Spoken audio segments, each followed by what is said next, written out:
نشارك في خدمونا حقافيتنا تقرا وحسمانتنا وفرا يقتل فغر سنيت وقع خبوري صبح كينست.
Good morning, good afternoon, good evening. I know we have people from all over the world, including our panelists from different corners of the world.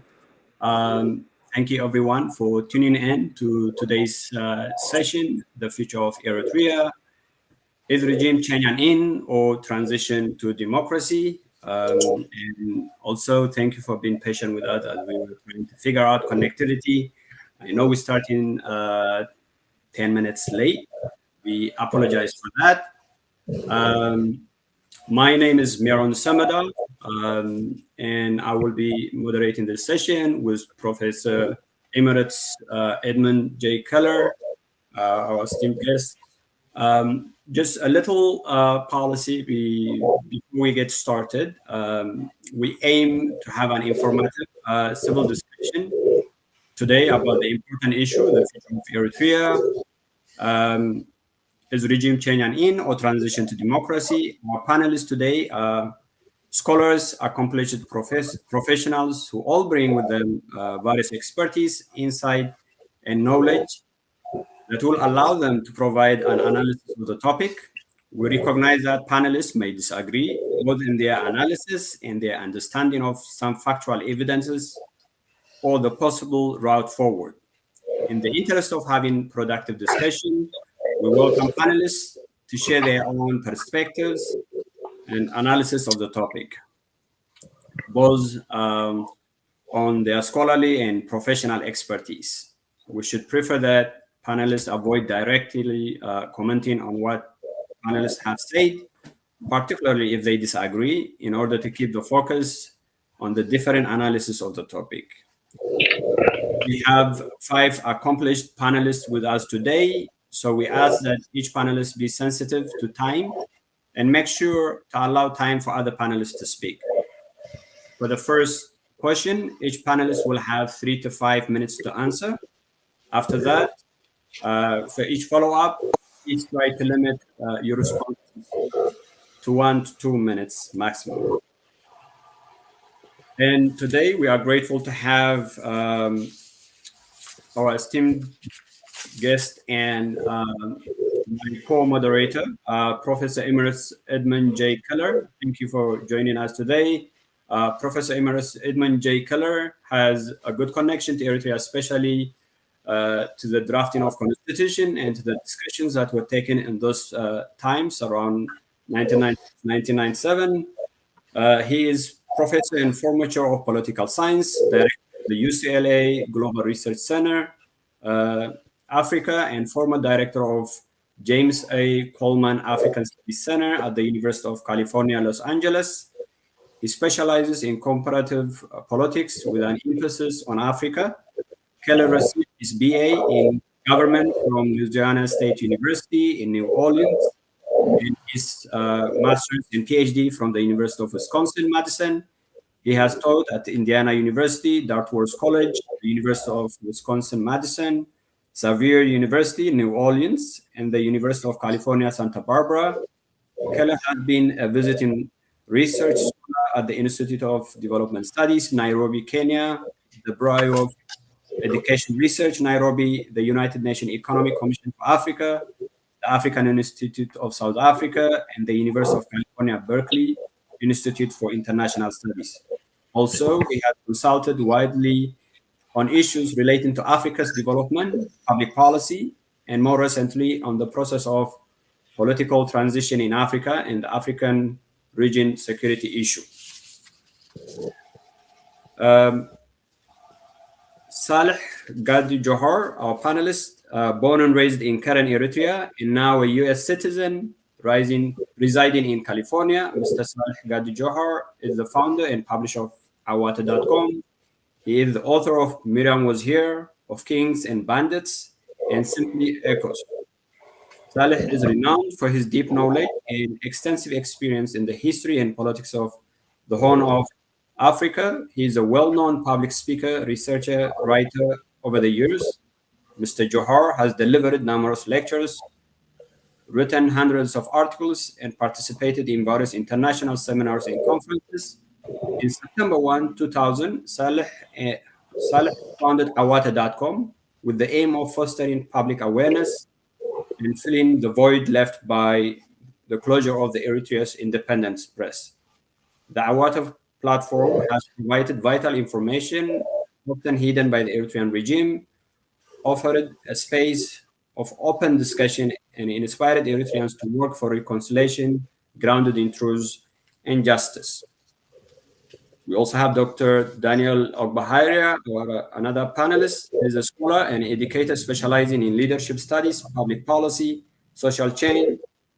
He currently teaches at Shenyang Normal University in China as part of a joint Sino-American program with the Fort Hays State University. In addition, he's affiliated with Antioch University Graduate School of Leadership and Change, GSLC, where he mentored and supervised doctoral students.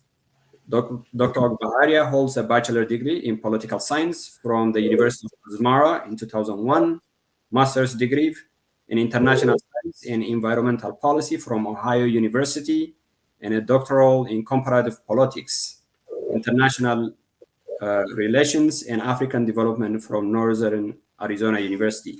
His research focuses on the political economy of development and environmental sustainability, with a particular emphasis on community-based natural resources management in Africa. Dr. Ogbaharia works has been in notable platforms, including the Cambridge Handbook of Commons Research Innovation in 2021, African Arguments 2015, Journal of Eastern African Studies 2010, and Journal of Third World Studies 2009. Dr. Salam Kidane, our other panelist, is a systemic psychotherapist trained at the Institute of Family Therapy in London, UK. She is currently based at the University of West London, where she teaches clinical and counseling psychology. Her research focuses on trauma, resilience, mental health, with a particular emphasis on refugee communities. She has worked extensively with separated refugee children in the UK and has authored several practice guides and training manual related to the area of her work. Additionally, Dr. Kidane has conducted research in Uganda among survivors of the Lord's Resistance Army, LRA, atrocities, and in refugee camps in Ethiopia, focusing on Eritrean refugees. Prior to her role at UWL, Dr. Kidane worked as a systemic therapist with an integrated clinical service in London. Her book, Trauma, Collective Trauma, and Refugee Trajectories in the Digital Era, presents her research on Eritrean refugees. Daniel Takhlai, our other panelist, is a writer and activist who is a co-founder and chairman of One Nation, a grassroots-based organization seeking to bring democratic change in Eritrea.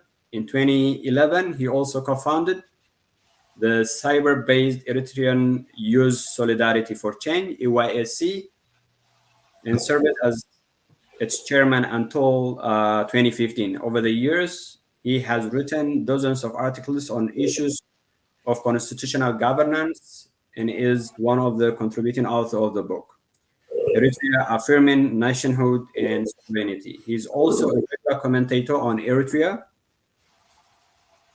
media, providing insights on political issues. Daniel is a bank marketer by profession and has over 20 years experience in retail, commercial, investment banking. He holds a bachelor's degree from the University of Delaware and lives in California with his wife and two children. Last, Kibrab Haile Georgis, our panelist, is a consultant at the Washington State's Department of Children Youth and Services. He holds his BSc in physics from the University of Asmara and master's in professional counseling from Liberty University. He's also a board chair of a non-for-profit organization that serves refugees and immigrants. I also want to take a few seconds to thank the programs at the University of California, Berkeley, who are co-sponsoring this session, the Center for African Studies, the African American Studies, and the African Diaspora Studies, the Graduate School of Journalism, the American Culture Center, the Goldman School of Public Policy, the Othering and Belonging Institute. On the bios of the speaker, we can find more information on this university websites, which are written extensively. All right. Now, to start our session, before we get into the panelists, Professor Edmund J. Keller, the first question is to you. From your work, you were actively involved during the discussion of the drafting of the Constitution in Eritrea and during other times. Perhaps if you can indulge us your experience with those trips that you made to Eritrea, any work during those times.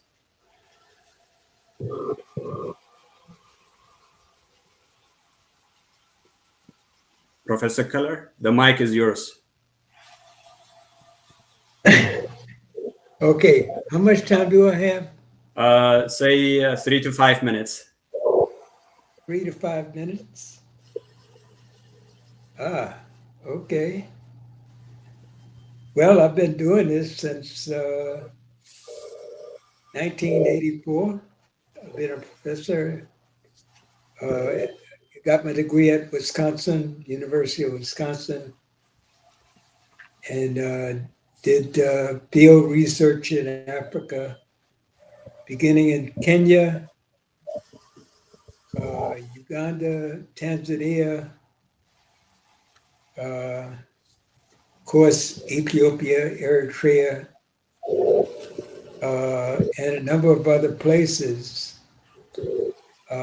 Currently, I'm a professor emeritus at the University of California, Los Angeles. And, you know, you've seen my bio. So I don't want to go into a great deal of detail about that. But I'm glad to be here. As was mentioned, I have been closely connected with Eritrea since it claimed its independence, been involved in some meetings discussing the Constitution and various aspects of the independent Eritrean state. I have been a professor at the University of California since the early 1990s, but spent 9 years at Indiana University before that, and eventually went to University of California at Santa Barbara, where I chaired African and African American studies there, and then moved on from there to University of California, Los Angeles, but in between got grants to do write-ups on my Ethiopia research and my Kenya research. So, I'd love to be able to sit down and talk to all of you about my interaction with Africa since the early 1980s. But we don't have time, so I'll just pass on and allow the discussion to proceed. Thank you. All right, Professor Eller. Maybe one follow-up question to you. Do you had any interaction during I believe you had interaction during the constitution drafting in Eritrea, and I think you also been to Eritrea. Can you say a few words to that? Oh, absolutely. I've been involved with Eritrea since its very founding as an independent state. I traveled there many times. Matter of fact, when I first went to Africa, the first place I stopped in sub-Saharan Africa was Eritrea. Hadn't been there before, and spent most of my time in East Africa, in Kenya, Uganda, Tanzania, and but what I'm known for mainly is the work I've done in Ethiopia and Eritrea. Various aspects of the constitutional drafting in independent Eritrea had some very interesting times and debates. Question asking and of me and others and so forth and so on. But I don't want to hold up the show. I'll just pass on and try to moderate as best I can. Thank you.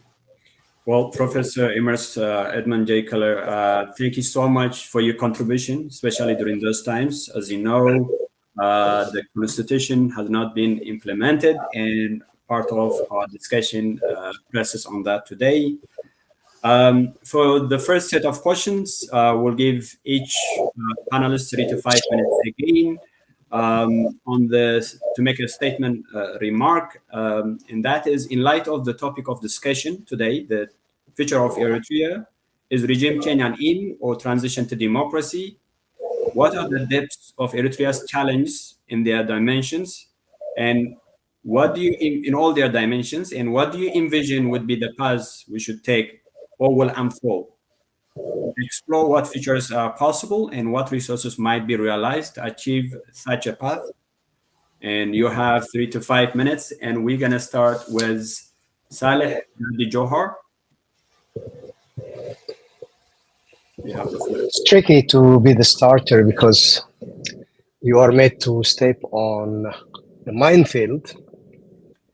I would rather stay, but okay. I'll start with the title, The Future of Eritrea, Democracy or Justice, and all that. But to make it short, I have been screaming democracy and all the good things in politics for a long time. And then I gave up. I recalibrated my thinking. And I thought, which comes first, justice or democracy?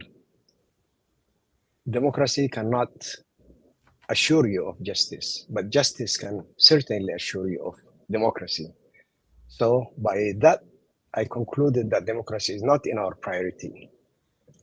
After all, there are a lot of countries that claim to have democracy, and their lot is not better than the worst country you can put in any list. So start with justice. So if we focus on justice, then the rest will follow. Because to build institutions, democracy requires institutions. And if you don't have the ground where to lay your institutions, then that democracy becomes like a helium balloon, useless. So I think we have to recalibrate and focus on justice, because under justice, everything will be resolved by the rule of the law. But the way it is now, if we take Eritrea as a sample, there is no basic rule of law. So what does democracy mean? I think if you ask the PFDJ, they say, okay, we do controlled kind of democracy, a little bit of elections here, a little bit of consultations there, and that is their definition of democracy. If that's not the case, then for the last 35 years, they've been looking for it and I couldn't locate it yet. So my advice would be don't look any farther, because even if you get it, you're not equipped to implement it and manage it. That's, I think, where we are wasting a lot of resources and time. Speaking about democracy, about this, about that, the basic thing that's missing in the country is justice. And I think everything else follows justice, because that is the natural instinct of man. Justice, everybody understands in its basic form and sense. A democracy gets a bit complicated. So, in short, I would say if it would be way better for us if we focus on that and we leave this textbook issues of things that we know we cannot achieve. Sometimes we have to be bold enough and recognize that we are not ready to accept those things. I feel very sorry to say this, because I had these flowery dreams long time ago, and I thought this all can be achieved, but now I'm mellowed down and I can see things, evil and good things, they cannot coexist. Injustice and justice, they cannot coexist. So one has to prevail and the other has to be defeated. So I have shifted now all my resources and energy towards working for elements that will help in achieving justice, in achieving stability and reconciliation and all that. And the main thing that I mention is, if you all follow the resume of the ruling party in Eritrea, they have never made any gesture of reconciliation or stability locally, but they have no qualms in fighting, wasting thousands of people in a war, and then sitting at a table as if nothing happened until the second round, where they go and kill each other. So I don't wish my country to live in that kind of vicious cycle. We have to, there is a saying in Tigrinya, I would rather leave that. But we have to focus on what needs to be done and catch that grip with a very strong grip, and work towards that. That is as brief as I can get. Less than, you save 2 minutes, Meron. I said 3 to 5 minutes, but perfect timing. Thank you so much. And for that, and sorry to put you at the first person to give that analysis on the spot. And for the same set of remark to make, Dr. Daniel Ogbahari. We cannot hear you. No, we cannot hear you. We cannot hear you. Maybe see if you press the mute or something. No, we cannot hear you, doctor.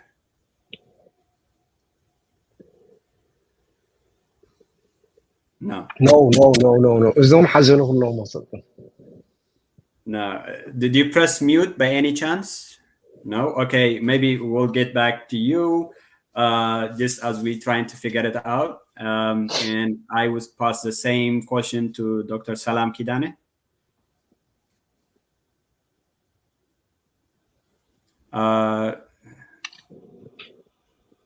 We cannot hear you, Dr. Salam. Okay, maybe we might have some technical issues. Just a second.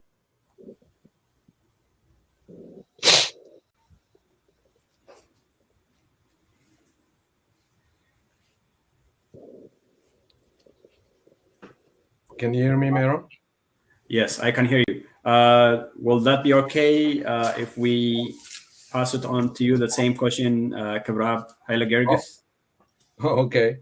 I did not think that I was volunteering to be the next, but Just Salam, is this working for you now, Dr. Salam? Because I'm not sure if you can hear me. yes, can hear and Daniel, and Dr. Daniel, can you say a few words? Can you hear me now? Yes. Okay, well, we're back with you, Dr. Daniel Ogbahari. Let's start with you. Okay, thank you, Meron. Thank you very much for organizing this very timely and critical discussion. And it's great to be among these very esteemed colleagues who are known for their excellent contributions on discussions in the Horn of Africa. I think we are meeting at a very interesting time as we are going through very fast-changing geopolitical situation. In many ways, we are, at a crossroads where the region could either descend into further instability or chart a new path toward peace and prosperity. And I think the stakes are very, very high, and the choices made in the coming months and years will have very far-reaching consequences in the Horn of Africa and for Eritrea in particular. Eritrea, I think, finds itself at a very unique juncture. Eritrea faced existential threats ranging from crippling sanctions and externally sponsored conflicts, regional proxy wars, and all kinds of diplomatic conspiracies against the state. These challenges were compounded by prolonged state of no war, no peace, which denied Eritrea some very important opportunities for economic growth and foreign direct investment and development.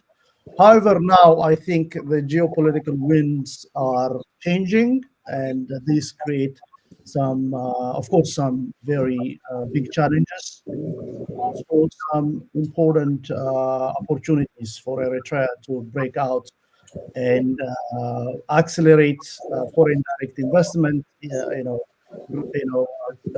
Engage in rapprochement with the rest of the world and really emerge as a dynamic player in the region.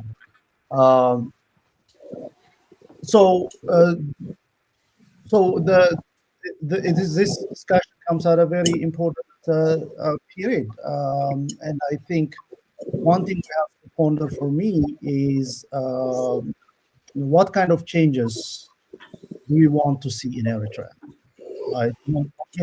What kind of political, economic renewal and reform do we want to see in Eritrea? And who is in a better position? Who is in a better position to make these changes? I think the future in Eritrea is positive, if not bright. I think Eritrea has made very important strides in terms of social progress, in terms of egalitarian development that pays attention not just to urban areas but to remote rural areas. And I think there is no better way to address justice than to try and rectify long-standing historical inequalities between rural and urban areas, and and expansion of very Brother, good social services, education, and health, and so on. I think if we define government and governance in terms of being able to meet the needs of the majority of the population, not just engage in these, packaged ideals of democracy, justice, and whatnot, but if we define government as not only shouldering the responsibility to provide law and order, to ensure that basic social services are expanded upon, that there is the groundwork for increased foreign direct investment, then I think that is the kind of government we would like to modernize and improve.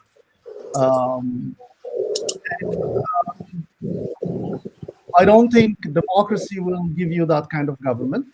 Of course, we have to engage in what we mean by democracy and whatnot, but at least if we define government as providing important social services, I think maybe that would give us some area of consensus. Changes have to be made. Not everything is perfect in Eritrea, but to not acknowledge the achievements that have already been registered in Eritrea, and to not appreciate the struggles and the odds against which achievements have been registered. I think that is a great dissonance. I think we have to start there, and then we can build on that to make sensible, pragmatic, graduated changes in the country, and the changes have to come from within Eritrea, by Eritreans, and if not from within the government on Eritreans and government's timetable. Thank you. All right, Dr. Daniel, thank you very much for making it exactly on the dot 5 minutes. And for the same set of questions, now we pass it on to Dr. Salam Kidane. Thank you, Meron, and good afternoon, because it's afternoon here where I'm in London. I'm here before you today to say something that must be made absolutely clear. Eritrea cannot heal as long as PFDG remains in power. The suffering of our people is not byproduct of their rule, it is the method of their control. Regime change is not just necessary, it's actually the only path forward. For nearly 3 decades, Eritrea has been governed not by a typical dictatorship, but by an evil pathocracy, a system where power is held by a small, corrupt elite that thrive on the oppression, fear, and destruction of the people. In pathocracy, violence, repression, psychological suffering are not failures of governance, they are tools of governance. The UN Human Rights Commission in 2016, based on hundreds of first-hand testimonies, confirmed what Eritreans have known have always known. Indefinite military enslavement, forced disappearances, torture, mass surveillance, and absolute suppression of basic freedoms are pillars of PFDJ's rule. Yet, nearly 10 years later, things have not improved. Actually, they have gotten worse. But beyond the political repression, the economic devastation, lies a deeper crisis. Eritrea is a nation in trauma. For countless Eritreans, this is not just an isolated tragedy, it is their daily reality. Fathers disappeared into indefinite imprisonment, vanishing without trace. Mothers watch helplessly as their sons and daughters are swallowed by endless military service, unsure if they would ever see them again. Young people choose the deadly journey across the Sahara and the Mediterranean because life under PFDJ is even worse than the possibility of death.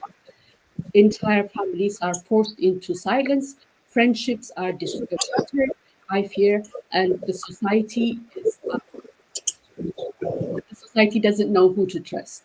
This is not an exception. This is the norm under the pathocratic regime that has spent decades inflicting trauma on its own people, tearing apart the fabric of the very society it rules. The government that destroys trust, erases hope, and turns fear into a way of life is not one that can be reformed. It must be removed. Some argue that PFDJ can change, but pathocracies do not reform. They tighten their grip. Some say that we must wait for change, but how many more generations must be sacrificed? There is no healing under pathocracy. There is no justice under a system that thrives in oppression. There is no future under the regime that systematically destroys its own people. If we want to rebuild Eritrea, we must first heal our people. If we want to heal our people, we must remove the source of their suffering. And that means dismantling PFDJ completely and permanently. The only discussion we should be having today is how we bring about the end of the regime and what we must do in its place. Because without change, there is no healing. And without healing, there is no Eritrea. Not the Eritrea that we fought for anyway, and certainly not the Eritrea that our people deserve. For decades, PFDJ has tried to break our people, but we're still here. And we will not just hope for change. We will demand it, we will fight for it, and we will create it. And the time for fear is now over. The time for healing begins, and it begins with the end of PFDJ. Thank you. Dr. Salam, thank you so much. And that's more than 1 minute before the 5-minute mark. Again, the same set of questions to Daniel Tachlai.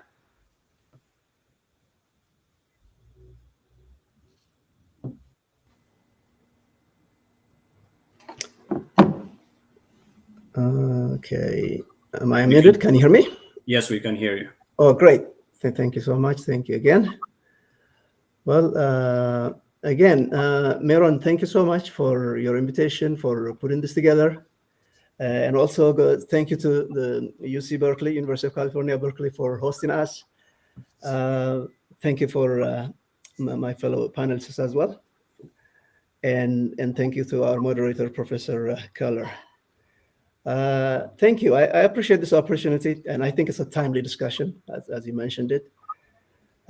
Today, my position is going to be, obviously, that to stress, to advocate that it's actually a reform, a peaceful transition to normalcy is what we need, not the kind of regime change or, in fact, the very vague regime change that everybody keeps talking about. The title of the program is "The Future of Eritrea is Regime Change an End or Transition to Democracy," it says. In fact, I'm not here just to say it's forget regime change. It's the transition to democracy that we need to focus on. It's not only that, transition to democracy also has a way, a means, a path. So if that path is going to be destructive, and if it's going to result in famine, death, destruction, that is not worse as well. And like Sal said earlier, I think we definitely need to calibrate and shift our what we've been saying and what we've been thinking, given the realities. But anyway, I definitely want to stress that it's actually peaceful reform, and in fact, incumbent-led, which means well-managed and centralized transition is what we need, is what I want to advocate on. And why am I saying that? Because of, let's start with regime change. First of all, the dangers of regime change, because it's dangerous. I'm going to make 3 points, actually. First of all, what we are talking about, whenever we talk about regime change, it's costly and dangerous and chaotic and bloody. Let's not forget that. And second, it's actually based on a wrong prescription based on a wrong diagnosis. It is, when you look at the situation in Eritrea, where we are, where we've been, the reason we are in the situation, it's based on recent history, but it has its own reason. And if people don't understand the exact reason, their prescription is happens to be wrong. And in this case, like I've been saying that for years and years, what Eritrea needs, Eritrea was on a normal path to democracy, to justice. As a matter of fact, the ruling party, the PFDJ, it's People's Front and for Democracy and Justice. It has outlined its vision for Eritrea and its vision. It has drafted a constitution. It was on the right path, but that path was interrupted. So which means from normalcy, we ended up in the last 25 years in abnormalcy, abnormal. So going back to normalcy doesn't require regime change, but change if the fundamental things that actually made us shift from normal to abnormal, if those things are reversed, that is where the real shift comes on. And I believe, in fact, I'm going to make a point that after all these years, after a quarter of a century, as Eritrea has prevailed, it actually has overcome at least the major hurdles. We still have a lot of issues, but the major hurdles that at this point we can all say, well, now we can go back to normalcy. But let me quickly mention a couple of things about what I mean by regime change is dangerous. It's actually playing with fire. In fact, the one that always gets me is that people talk about regime change, the need to change, without really talking about change with what? And then if the kind of regime changes that we have seen in the last 25 years, if it is the kind of things that we have seen in Libya after Gaddafi, in Iraq after Saddam Hussein, in what's going on in Sudan, and what happened in Somalia, Yemen, and the like, it is exactly the opposite of what we want. So if that is regime change, I don't think anybody wants it. And also this romanticized notion that, when you have a violent overthrow of a system, in its place, you have a better system. History doesn't really support that as well, as you all know. Even if you go back way back in history, the French Revolution, the Russian Revolution, the Chinese Revolution, they were all followed by death and destruction and blood and famine and civil war. Even in our region, the Ethiopian Revolution was like that. Same thing in Somalia. In recent past, what happened in Rwanda, Sierra Leone, Libya, Liberia. Those are the kind of changes that, well, at the end of the day, the regime was changed, but it is the last thing that we want in our case. And again, what do I mean by wrong prescription? Again, as I mentioned, it is normalcy versus abnormalcy, which is the situation that Eritrea finds itself in was, as you all know, it was forced upon it, especially with the 1998 war, with the TPLF war. It was not just an invasion and a border war that should not have been, but at the end of the day, it placed Eritrea in a no war, no peace situation, basically abandoning its national charter, its constitution, civil rights. We can basically say that Eritrea has been run under martial law for the last 27 years, for all intents and purposes. Now, should this have happened? Was this the only choice? It's debatable, and many of us, including myself, have loudly opposed. We could actually defend our country and still go back to normalcy in terms of the progress toward justice and democracy and rule of law, but did not happen. But having said that, it did not mean that the situations that forced the country into this they came out of thin air. Now, to make this short, let me conclude by saying, okay, if that's the case, and we've heard it before, what's the alternative then? Well, there's a better alternative, and what the peaceful political reform is actually a much better, safer alternative. That's what the people want. Otherwise, the people would have risen way back if they want violent overthrow of the government. And at this particular time, after the enemies have been defeated, the situations have changed, especially the border issue or the sovereignty issue have been, for all intents and purposes, resolved. It is actually now the time to talk about peaceful transition. And thank you. I don't want to take too much of your time. Right. Yeah. All right. If we can all adhere to time limits, please, because we have many questions to go through. But thank you for that analysis, Daniel. And finally, Kibrab Haile-Georgios for the same set of questions, 35 minutes. And usually when it's 1 minute left, I would lift up this white sheet with 1 minute mark. So Kibrab, go ahead, please. Thanks again. Thank you, Meron and UC Berkeley, and greetings to the panelists, and special greetings to Professor Ed. Eritrea faces complex challenges that require thoughtful solutions to achieve a stable and democratic future. While regime change seems like a clear starting point, sustainable democracy, however, will depend on how Eritrea navigates its deep-rooted issues that are unfortunately attributed to the legacy of tyranny after their demise. So let me quickly state the challenge of current state of Eritrea, the possible scenarios of its future, and the resources we need to mobilize to achieve the Eritrea that its martyrs sacrificed their lives for. I have broken them into four categories of challenge. I will start with the political challenge. Eritrea operates under the authoritarian regime with no elections, suppressed civil liberties, and indefinite military conscription. The 1997 constitution that Professor Ed was mentioning remains unimplemented, leaving a legal vacuum. Economically, Eritrea's state-controlled economy limits private sector growth, and the indefinite national service has caused a labor drain, crippling economic progress. On its social challenge, the widespread human rights violations have fostered fear and mistrust among its people. The trauma of prolonged oppression has eroded the social cohesion of Eritrea. The geopolitical challenge, Eritrea's diplomatic isolation and strained regional ties, caused what I would say mainly by the regime's interventionist foreign policy, have limited trade and development opportunities.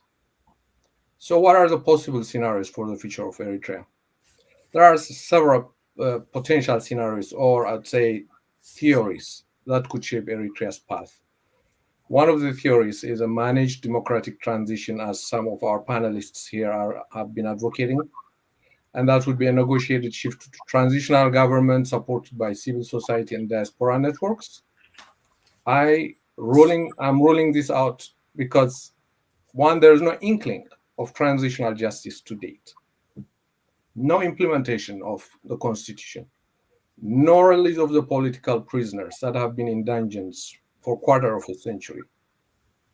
Above all, more than 60 years of behavior, of repression, and extreme consequences for dissent. I am a behavioral science student, and I know that the best predictor of future behavior is the pattern of the past. And we have a 60-year pattern, track record of the behavior of repression of the current regime. The second theory for the future is, as Samuel Solomon has cited in his book, is that 2/3 of authoritarian regimes fall from their inner circle proxies. This could create a sudden power vacuum, which could eventually lead to either a state of chaos and factionalism between the warlords, or hopefully a consensus among them to transition to the rule of law. My worry here is, though, most of the tyrants' cronies and the generals are equally incriminated, and they also don't see eye to eye with one another. Although I hope that they would eventually have a saving face proposal to democratic transition to the forgiving Eritrean people. The third, they would say, is gradual reform from within, as some of the panelists have also mentioned. Internal reformers may push for slow, controlled political and economic change. The problem that I have with this is that the Eritrean tyrant's intolerance to any form of dissent or even deference of slightest idea has earned him the nickname of the North Korea of Africa. As time passes by, I strongly believe that this iron grip is going to be more vicious, and now the writing is on the wall showing that he's working to transition his power to his son, just as in the North Korea scenario. So what are the most realistic course of action? It is and should be working on regime change, both internally and externally. While it would have been only deserving for Eritrean people to fight for the change of regime through democratic process in their own land, that's not within sight, within the current tyranny. So I will focus with the diaspora, with what the diaspora could do at this point to effect change. First one is Eritrean diaspora in general and the actively justice-seeking community in particular needs to pull its acts together. It's true that the justice-seeking camp is just the involuntary outcome of the tyranny back home. It is therefore not fair to contrast it against the perpetrator and make a case as to why it has so far not been ineffective, hence futile. That doesn't mean that it shouldn't work on its organization. The second one is a united diaspora can do the following: be the voice and reason and moral to press and persuade the elements within the regime back home to be on the right side of history. The diaspora can also work towards social healing and community building to rebuild social fabric that has been obliterated through tyrant schemes of intelligence. The diaspora can boycott and thwart the tyranny's fundraising and the indoctrination schemes in diaspora. And finally, it can organize diplomatic efforts against the tyrant, so international and regional stakeholders could put pressure for democratic change and transitional justice in Eritrea. And I should point out that justice and national security are not conflicting values. We can both pursue justice and secure our national security. Thank you. Thank you, 𝐒𝐄𝐿, and thank you everyone for your introductory remark. Now we're going to go into the set of questions that we have for the day. Just a reminder, we will only give 1 to 2 minutes each panelist. Now, you're more than welcome to tribute another person's views. Just do it in a more civilized and professional manner. And we'll give everyone a chance to respond to those questions. But please, if you can maintain it to 1 to 2 minutes maximum. And I will still raise the white sheet to remind you that you have 1 minute left. There's one introductory point that I missed, and I really want to state it in this session, is that while preparing this session, we also invited the Eritrean government representatives through their embassy in DC, in New York, but also directly by emailing to shabai.com, because we want this panel to be as inclusive, as diverse, as views as possible, representing the different dynamics that exist among us Eritreans. So I want to make that statement clear. Now we're going to go into the set of questions. The first one, and we're going to start with Dr. Daniel Ogbaharia for this question. In the hope of building an inclusive and representative of the people governance, how can Eritrean society in large work to build democratic institutions in a country where political repression has prevented the development of democratic institutions? And how can Eritreans' broad, diverse, ethnic, religious, and presence of many minority groups be included in the transition process? And we cannot hear you, Dr. Daniel.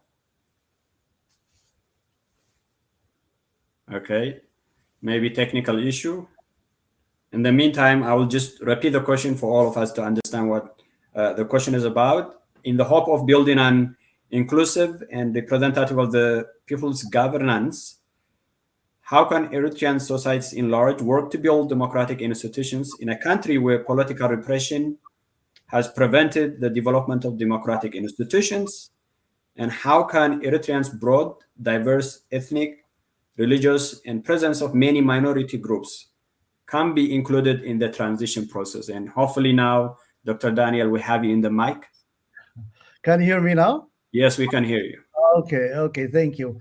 As I said earlier, if you are really interested in bringing about good government and political changes in Eritrea, you have to start with giving credit where credit is due.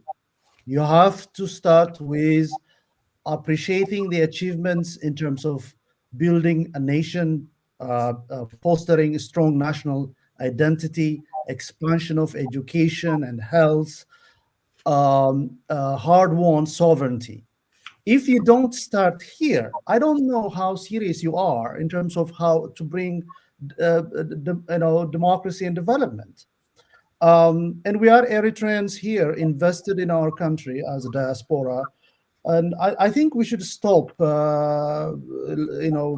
repeating and rehashing Western propaganda terms like North Korea of Africa.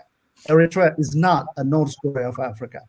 And it has been debunked. There are many, many articles that you can go into, look into that. This idea that implementing a paper constitution would bring you good governance and political coexistence stability, I have a bridge to sell you. Because if that was the case, look at Africa. Look, the anarchy, the mismanagement of resources that's going on. If paper tiger constitutions bring about those things, Africa would be in a better position 20, 30 years after this democratic dispensation. Or a panacea. We can work toward constitutionalism, but that's not something you can achieve overnight and in a vacuum. Please talk about the context.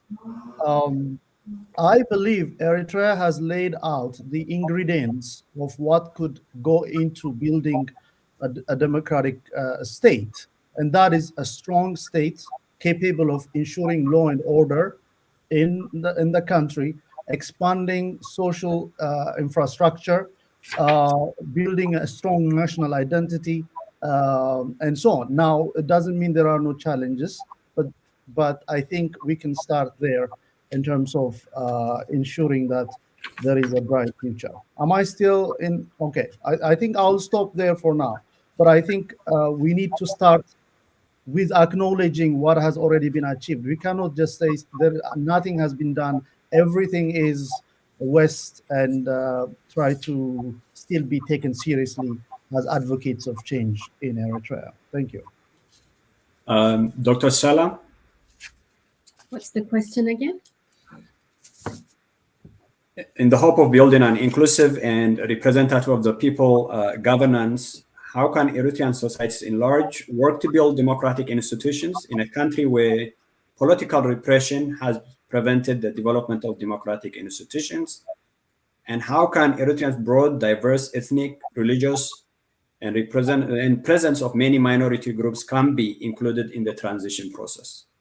Okay, I'll answer the question. I'll try to answer the question in two parts. The first part is in following on from what has been just said about acknowledgements. I will start with assessing the track record of the current regime in terms of ensuring diversity. And I'll try to do that in a chronological order. In the soon after the independence of Eritrea, the liberation of Eritrea, political organizations, political organizations that have fought hard and well with alongside the ruling party, the current ruling party, were excluded for their political views. Following that, Jehovah's Witnesses, who on the count of their faith had reservations about some of the requirements that were being done and asked for differentialism. Also, is that 1 minute over already? So also, if you look at the track record of the government, you see that exclusion has been the way of governance, excluding Eritreans for their faith, for their political views, for their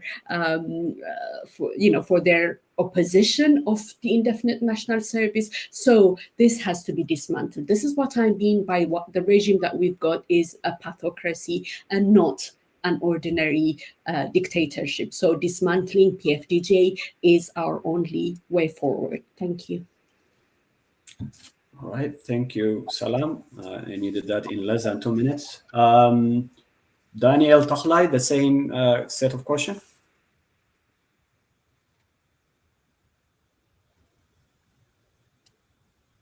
And we cannot hear you, Daniel. Yes, you're back. Am I back? Yes. I don't know what's going on today. Okay. Yes, let me get to the point. So how do we do that without repeating the question? It is by being pragmatic and real. And we can't be talking about this Eritrea that doesn't exist in reality. And also, we can't be talking about Eritrea of the 1990s or the 2000s. We are in 2025. What do we do now? Pragmatic now. The reality is,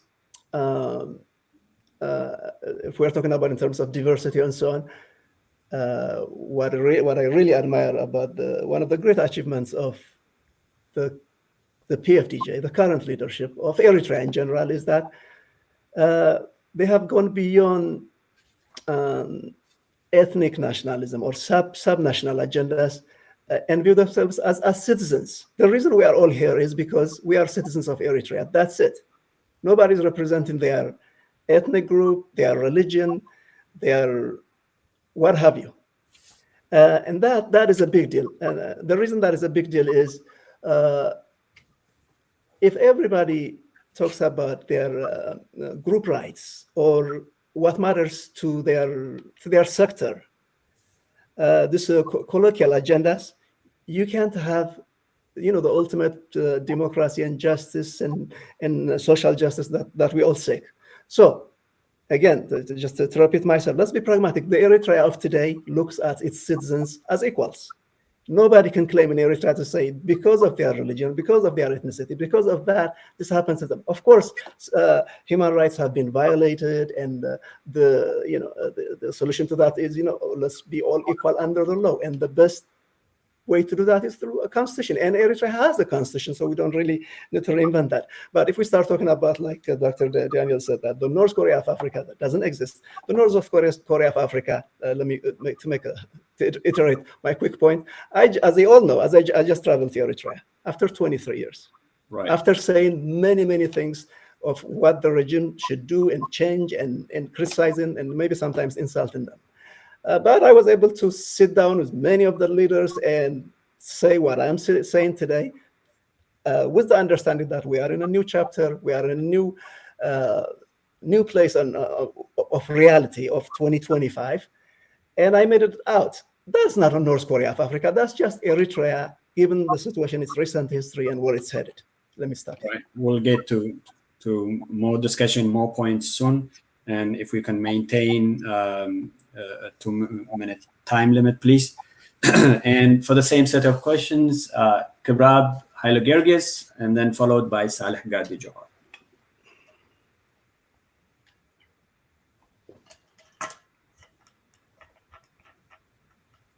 The first one is, how can we enlarge and build democratic institutions in a country where political repression has prevented?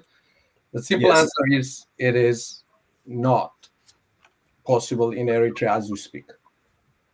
There is no access to internet, no right to associate beyond a handful.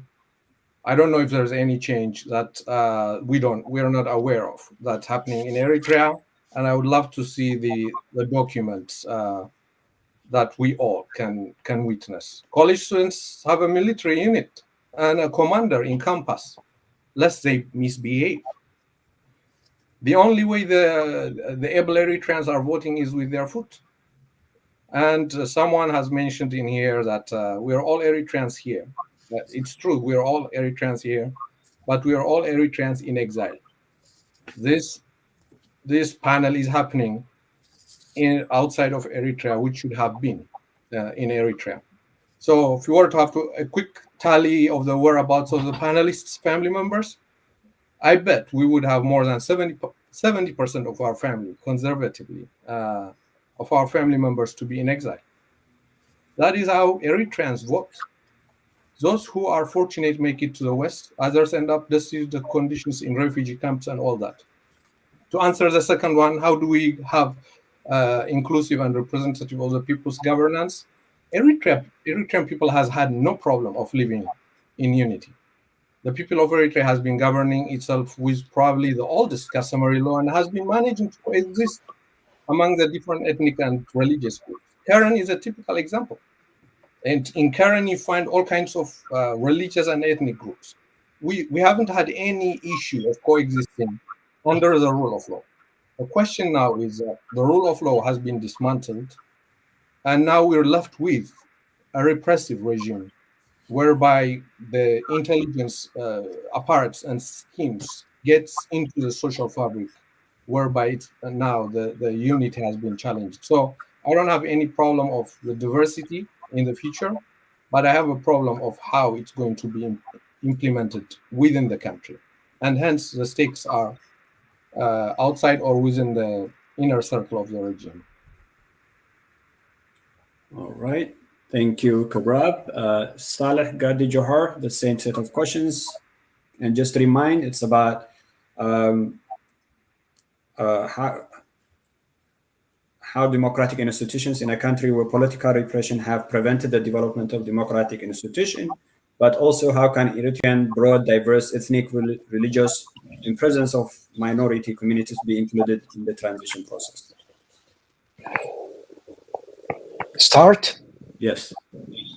Okay. There is one thing that disturbs me in such discussions.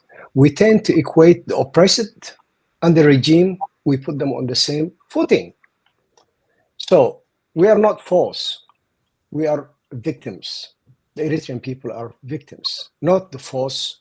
We are not in a court of law whereby everybody has his arguments. If that's the case, then I need a few battalions like they have, a few from the bank account like they have, and a few of the facilities that they are involved enjoying. So I would say it is dishonest to see or to say that the government is this, the government is that. In equating, in answering the people's grievances, you have to make excuses for the government. That doesn't work, and it's very disappointing, in fact, from enlightened people. Such arguments should not come. The second thing Kabrab mentioned about Karen, I'm from Karen, so whenever you say that, I feel like you gave me a star on the shoulder. What I feel is that coexistence, that peaceful coexistence, which I lived since childhood, now we see that the PFDJ are claiming it. See, and that is travesty of reason.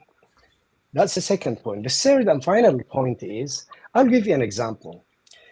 If somebody comes and grabs you by the throat, you know that if you break a tooth, you'll go to jail. If you take an eye, you will go to jail. And if you do any bodily harm to somebody, you'll go to jail. You'll be accountable for that. Now imagine one of you comes and grabs me, suffocation. Am I going to think, okay, if I do something, I will hit his mouth and I will break a nose and I will go to the police and I will be punished? Do I think that, or is it a reflex, human thing, human reaction? So the PFDJ is leaving the people nothing but a reflex, human, natural reaction. So whatever the people react with, I cannot say it's wrong, because it has gone beyond the limits. And this, whatever, Haile Selassie said that, Derg said that, the PFG are saying that, TPLF are saying that, every regime in Africa threatens the people. If we go, then you will not have peace. That's the result of what you're doing, not because you're gone. That is what you have accumulated. That's what you have built. That's dynamite that you have prepared. And if anything happens after any regime is gone, it's because of the regime, not because of the lack of the regime. So this is a twisted argument. So please, All right. help me. The narration should not be crooked. The Okay. narration should not be crooked. I think, Miron, I think I have enough. I have to go, I think. Thank you guys, all of you. I really appreciate the stay, and I wish you luck. And I'm withdrawing right now. Thank you. All right. Thank you, Saleh, for joining us. And we'll continue with the questions, and if we can maintain 2-minute time. So the next question, Dr. Salam, we'll start with you. The question goes, if Isaias Afwerki of Eritrea dies today due to natural cause or any other reason, is there any contingent plan in place to help the country transition to a new leadership that either includes diaspora opposition or even just to the same People's Front for Democracy and Justice, PFDJ party? If none, will this lead to instability or power vacuum or struggle? And how can Eritreans prepare for a smooth transition and not a crash landing? Right. The reason why there isn't a clear transition planning for PFDJ is because PFDJ is a pathocracy. A pathocracy is a system that has at its core a narcissistic personality who has built a system of other narcissists around it, suppressing the people, denying them their rights, and disabling people from having the kind of transition that you're talking about is not accidental. It is by design. It is designed to subjugate the Eritrean people and force them into internalizing their own subjugation. So the vacuum that you talk about is designed with the view of what Saleh was talking about, to put us in fear of the day after PFDJ's demise or Isaias Afwerki's death. However, reality is, and studies show, that pathocracies actually build their own demise. They will implode, and PFDJ will implode sooner or later because it will run out of people to maintain its subjugation of the Eritrean nation. So unfortunately, we have no other option but to dismantle PFDJ. Unfortunately for us, we are not the only nation. We're not the first nation, and we will not be the last nation to survive pathocracies. I'm afraid I'll have to go as well because I will stay for a bit, but I might have to go in a bit. Thank you. All right. Thank you, Salam. And Daniel Takhlai for the same set of question.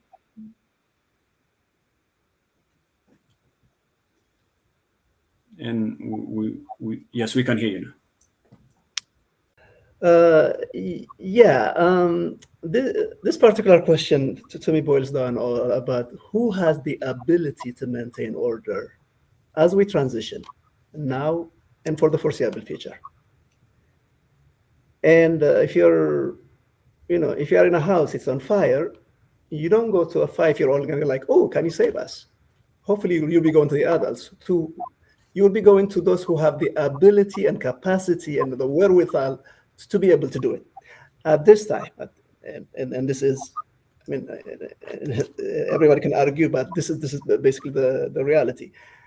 The entities that we have as Eritreans, whether we like it or not, whether we support them or not, whether we consider them enemies or not, it is the front, the Gimbar, the PFDJ, it's the Eritrean Defense Forces with all its security apparatus, it's the government with all its ministries and organs and and divisions. So let's just this like the front, the military, and the government. We will fall if we are invaded. We'll call upon them to save the country. We'll be behind them. And in terms of transition, it's all about who has the ability right now, them. And that's why you can't talk about getting rid of something without, especially when you already know you have nothing to replace it with. In fact, it's irresponsible to even consider that. And then behind that is the public, and the public in Eritrea, but it's something that should make all of us happy, has national harmony. Eritrean nationalism has never been actually this good, this high. What we call Eritreanism makes everyone under that Eritrean flag feel equal. We can talk about, rights and constitutional rights and so on. But at the end of the day, people feel like they belong and they are part of the big picture. So bottom line, Eritrea will be okay no matter what, because the homework has been done, the infrastructure has been done. And yes, we should worry about, chaos after a violent overthrow of a system. But if you have an orderly system, there's nothing to worry about, because it's something that we should proudly say, well, unlike other countries, Eritrea will be okay.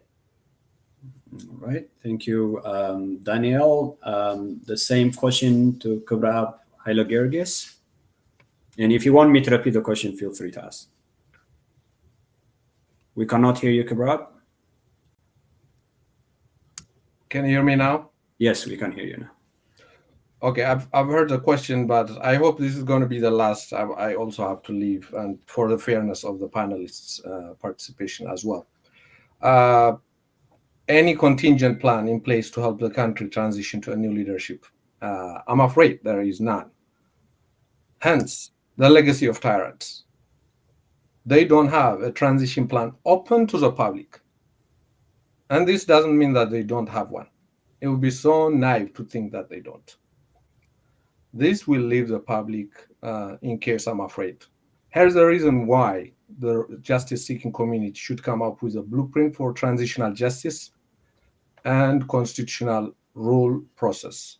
And here's the risk of keeping the current regime just for the sake of what's going to happen after that. I'd contend that the danger of the regime in power far outweighs the risk of its aftermath. I've heard someone drawing a parallel of the risk of keeping cancer cells in the body, posing more threat to the body than the risk of chemotherapy. I find it to be very fitting in an Eritrean case. All right. 𝐒𝐄𝐎𝐍𝐃, thank you so much for that response. And in case if you leave us anytime soon, as you stated, we thank for your time and every other panelist that was here. We will pass the same question to Dr. Daniel Ogbaharia. Thank you, Marion. But I think we have to acknowledge the elephant in the room, which is that the people who were somewhat advocating regime change seem to just, boycott the discussion or leave. I don't think that is a very respectful thing to do. If we cannot together discuss the future of Eritrea, no matter how uncomfortable we might be with the perspective being presented, I think, I don't know, that's not a very good statement to make. So, having said that, I think, as I said, what are the ingredients that make for good democratic development? Okay, well, let's ask there, or for democratic transition or succession, whatever you might call it. I think countries that have built strong national identity, countries that have invested in their people's social development, human development, countries that have uncompromising sovereignty, have a better chance, achieving, sustainable, to borrow from, my fellow panelists, sustainable democracy and development. And so I believe that those ingredients for success are there in Eritrea. And that's why we need to start with coming to terms, really, within the context of what has already been achieved in Eritrea and build on that. And if we enlarge succession to mean overall societal progress, not just an individual leader's demise, as some Western analysts would like to focus on, then I think we can have some hope in Eritrea for peaceful transition.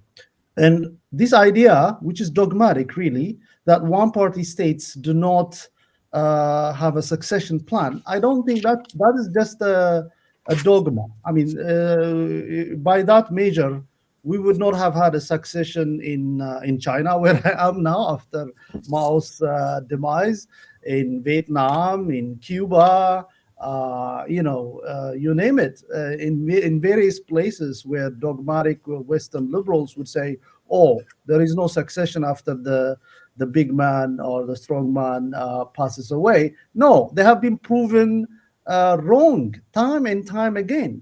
Even today in this discussion, we heard people predicting the demise of the Eritrean government, and the same people have been predicting this for the past 10 years. So how many times do you forecast and your predictions have not been borne out before you cannot be taken seriously? And of course, dismantling state institutions is not going to get you to peaceful succession and law and order. Right. I guess everybody did respond to that question. Now we're going to go with the next question. And yes, we do have a set of questions to get through, and everyone does have access to those questions. So I hope that we will have everyone stick around until the end of this event. So the next question goes, and Daniel, we'll start with you. Some Eritreans fear that post-Isaias Afwerki, the country might turn into a civil war or a failed state, such as what we have seen in Somalia, Libya, Yemen, Iraq, and many other countries that we know of. How do you think Eritreans in the country and outside the country should work to stop such an event from happening? I think Dr. Daniel actually, am I on? Am I still mute? You're on. Okay. He actually answered it right now. But let me reinforce a couple of things. First of all, let's be pragmatic. Let's be realistic. If we are talking about our region, for example, Eritrea, Sudan, Ethiopia, North Sudan, South Sudan, and you have Somalia, and across the sea you have Yemen. Which one has the most stable government right now? It's actually Eritrea. It's actually only Eritrea that can claim that the government can administer its territory 100% of it. The Sudanese can't say that. The Ethiopians can't say that. The Somalis can't say that. The Yemenis obviously can't say that. So when you have this asset, you don't look at it as a liability and go like, oh, what are we going to do? As a matter of fact, you're going to say, oh, how are we going to maintain what we have? So there is that. And then the other is the notion of the misunderstanding of, let's call it the PFDJ, what it is, a one-party system or one-party rule or one-party who's in power. Let's not assume that they're just a bunch of idiots who play the villains in a movie, and then as the movie ends, or as we were talking about, for example, Mengistu Haile Mariam, they will just flood the country, and then their supporters will go to Sudan, and the rest of these freedom-loving Dalit Fatah will take over, and all. If that's the scenario, that's childish. Eritrea has a strong government, a strong system, a strong national identity that won't even let it. So at the end of the day, as long as we have those ingredients, Eritrea will be okay. I'm just reinforcing what Dr. Daniel said. And Dr. Daniel, any points you want to add to the same question? I think there is to understand the blueprint, if there is a blueprint in Eritrea of the ruling party, if we go to the national charter and so on, maybe you can identify a sort of sequencing of political development. By that, what I mean is that first things have to come first, right? Before you implement certain things. So, for example, having a state capacity, having the ability to implement different policies and strategies, development policies, and building a national identity before you embark on some sort of democratic, multi-party, pluralistic dispensation. And this sequencing, I think, is now being being reflected in literature. I mean, even the bastion of neoliberal, or liberalism, like if you consult with Francis Fukuyama, he has come to terms with this notion that first you have to build the state before you can democratize it, right? First you have to have rule by law before you can have rule of law, right? You have to have a state capacity in order to build a modern state. So now in this sequencing, what the changes we need in Eritrea, of course, is economic renewal and revival. We need increased foreign direct investment, which seems to be now opening up because of the rapprochement that is going on both with the East and with the West, by the way. I mean, this shows the pragmatism of the Eritrean government. You have East and West relations going, strong relations with China and Russia, and now increasing rapprochement with Italy and with the collective West as well. So modernization of administration, right? Modernization of civil service, right? Demobilization of a very huge national military army that Eritrea was forced to raise, right? These are big challenges that have to come first, right? Before any sort of elections or democratic dispensation you can have. I mean, even in the literature, you have to have DDR first before you can have elections. So I think sequencing is very, very important. We cannot dismiss when we say that some things come first before before the end goal of democratization. Mm-hmm. Right. For this next question, there are groups that say for change to take effect in Eritrea, and I think it appears you might have a similar understanding to this. It has to include the People's Front for Democracy and Justice, PFDJ, the only ruling party that many Eritreans run away from due to indefinite national service, and is recognized to have committed many human rights violations. If such ideas were to be accommodated, under what circumstances? Mm-hmm. Well, if I may start on that, the PFDJ as a front, by the way, it's not an exclusive club of the few or it's something just for its members. It belongs to Eritrea. It's the Liberation Front. It's Shabia. It's that. That has been around for over 50 years now. It's not going anywhere. It's not only going to be part of the future, it will lead to where it's taken us.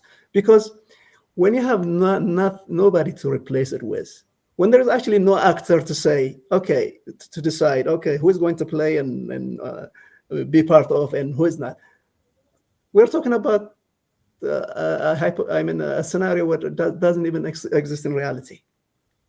So short answer is it will not only be part of it, it will lead it. Now, the key word to me is the word front, Gumbar, which means it's not a political party. It's actually a vanguard of the Eritrean revolution. I still see it as such. You know, when it transitioned to from EPLF to PFDJ, I think it was taking a shape of a political party, but it still maintained its People's Front, which means it belongs to all of us. There could be many political parties that can come out of it, outside of it. It will transition as it will go over the bridge to the other side of the river with us, with the Eritrean people. So if we look at it as part of the solution and as a leader, as a conductor of where we want to go, and we're not talking about political reform here, it's the economy, it's defense, it's the maintaining Eritrean identity and so on. The question of whether it's going to be part of it is not even a serious question to me. Dr. Daniel? Yeah, I think obviously the ruling party is a party that has a historical mandate as the EPLF PFDJ that brought that led the liberation of the country and secured the sovereignty of the country against all these geopolitical challenges in the past 2 decades. So there is no question that the PFDJ is and will be part of the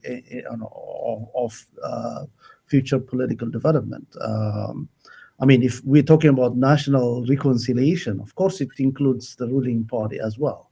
I mean, so yes, there is no question.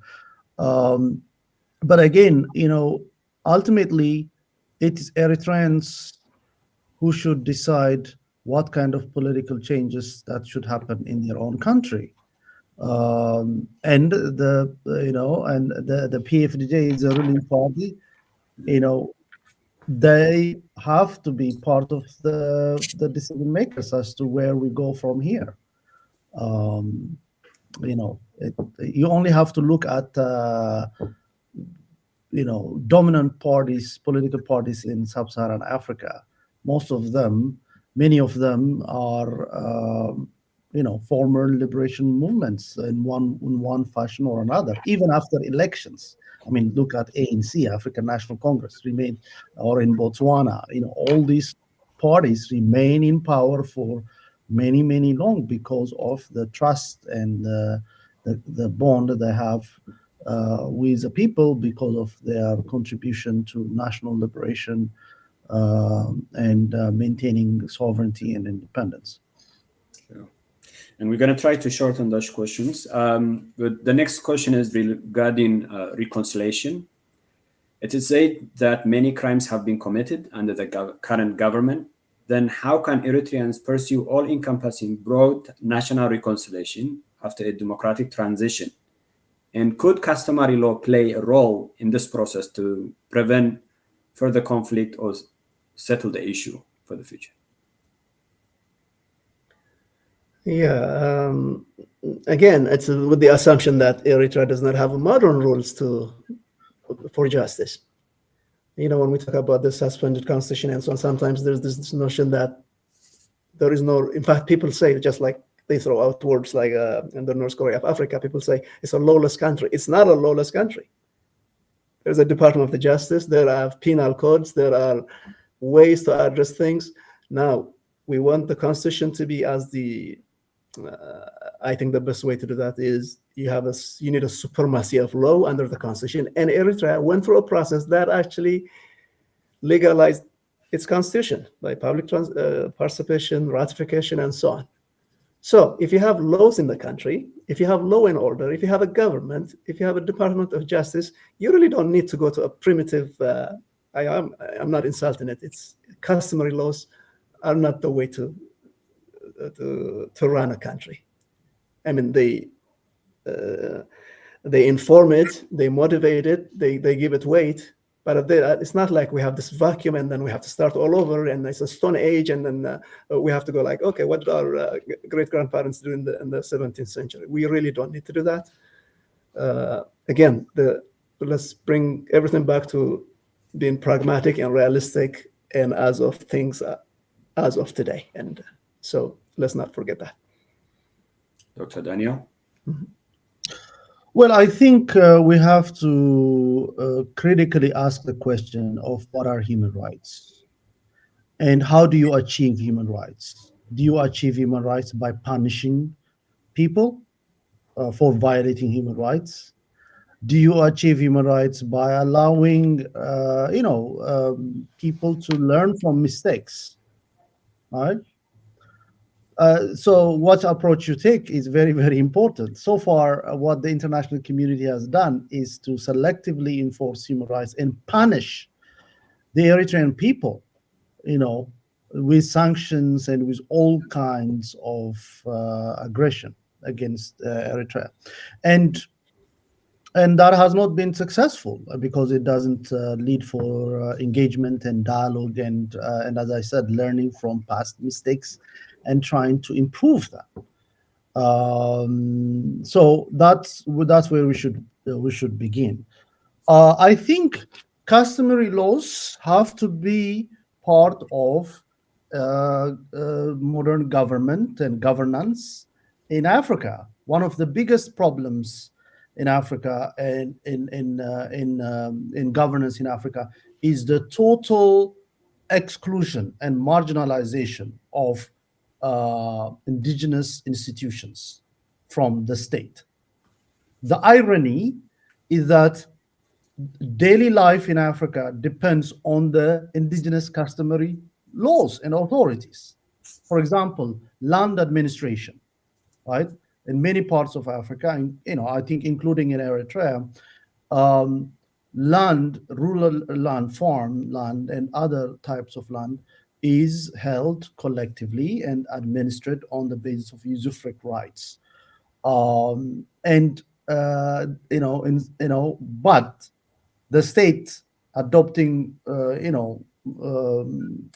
positive civic codes have marginalized that for so long.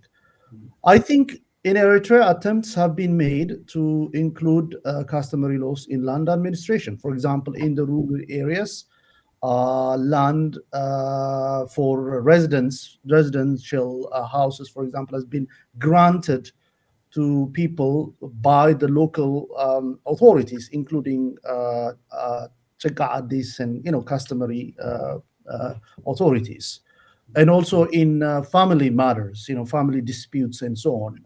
I think customary law still plays a role in that.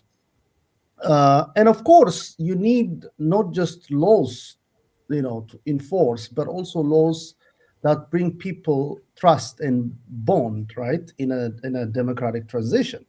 As you need symbols, you need cultural, glues that hold people together, right? Certain rituals and certain symbols, and I think, and of course, the elders have to play a role here in as we move from traditional Eritrea to modern Eritrea, as we modernize public administration, as we modernize the civil service, as we accelerate increased foreign direct investment and economic development. Somebody has to mediate this sometimes too fast cultural changes that could happen. Be careful what you wish for, right? Sometimes when you have a lot of economic development and modernization, sometimes you can lose certain cultural heritage, right? That might create all kinds of problems. Unfortunately, the people who do, who specialize in this part, have left. I mean, there were experts on psychological aspects of this in our panel who are not here to expand upon this. But I think the idea of healing and as you transition from traditional to modern, I mean, we can learn a lot from other societies that saw very fast economic changes and lost some of their culture as a result, and that's created all kinds of instability. So I think customary laws have a place in the transition, but in some limited way, in some areas, not in all sectors. All right, thank you. The next question is relating to opposition in diaspora. Many supporters and non-supporters of the Eritrean government fear that the diaspora opposition is divisive and not helping the cause of democracy some even goes on to state that if diaspora opposition gets to power, they could be worse than the current regime. What mechanism should be put in place to ensure that a post current government Eritrea does not fall into another state of autocracy or military rule or dictatorship, be it from the hands of the People's Front for Democracy and Justice, PFDJ, or even the diaspora opposition? And I know some of you in this panel were in the opposition group, and several that was here as well who are not with us in this panel. How would you expand to this? Well, if I can start. We all know that there's been this fallacy that there's nothing called opposition. It's just a term, a general term people use to mean there is discussion for change. Otherwise, we could be talking about a particular group and their stand, and then judge them based on their actions and their policies and so on. Yes, there are groups, including some advocacy groups like we've been setting up so that we can gather people and be part of the narrative in the conversation.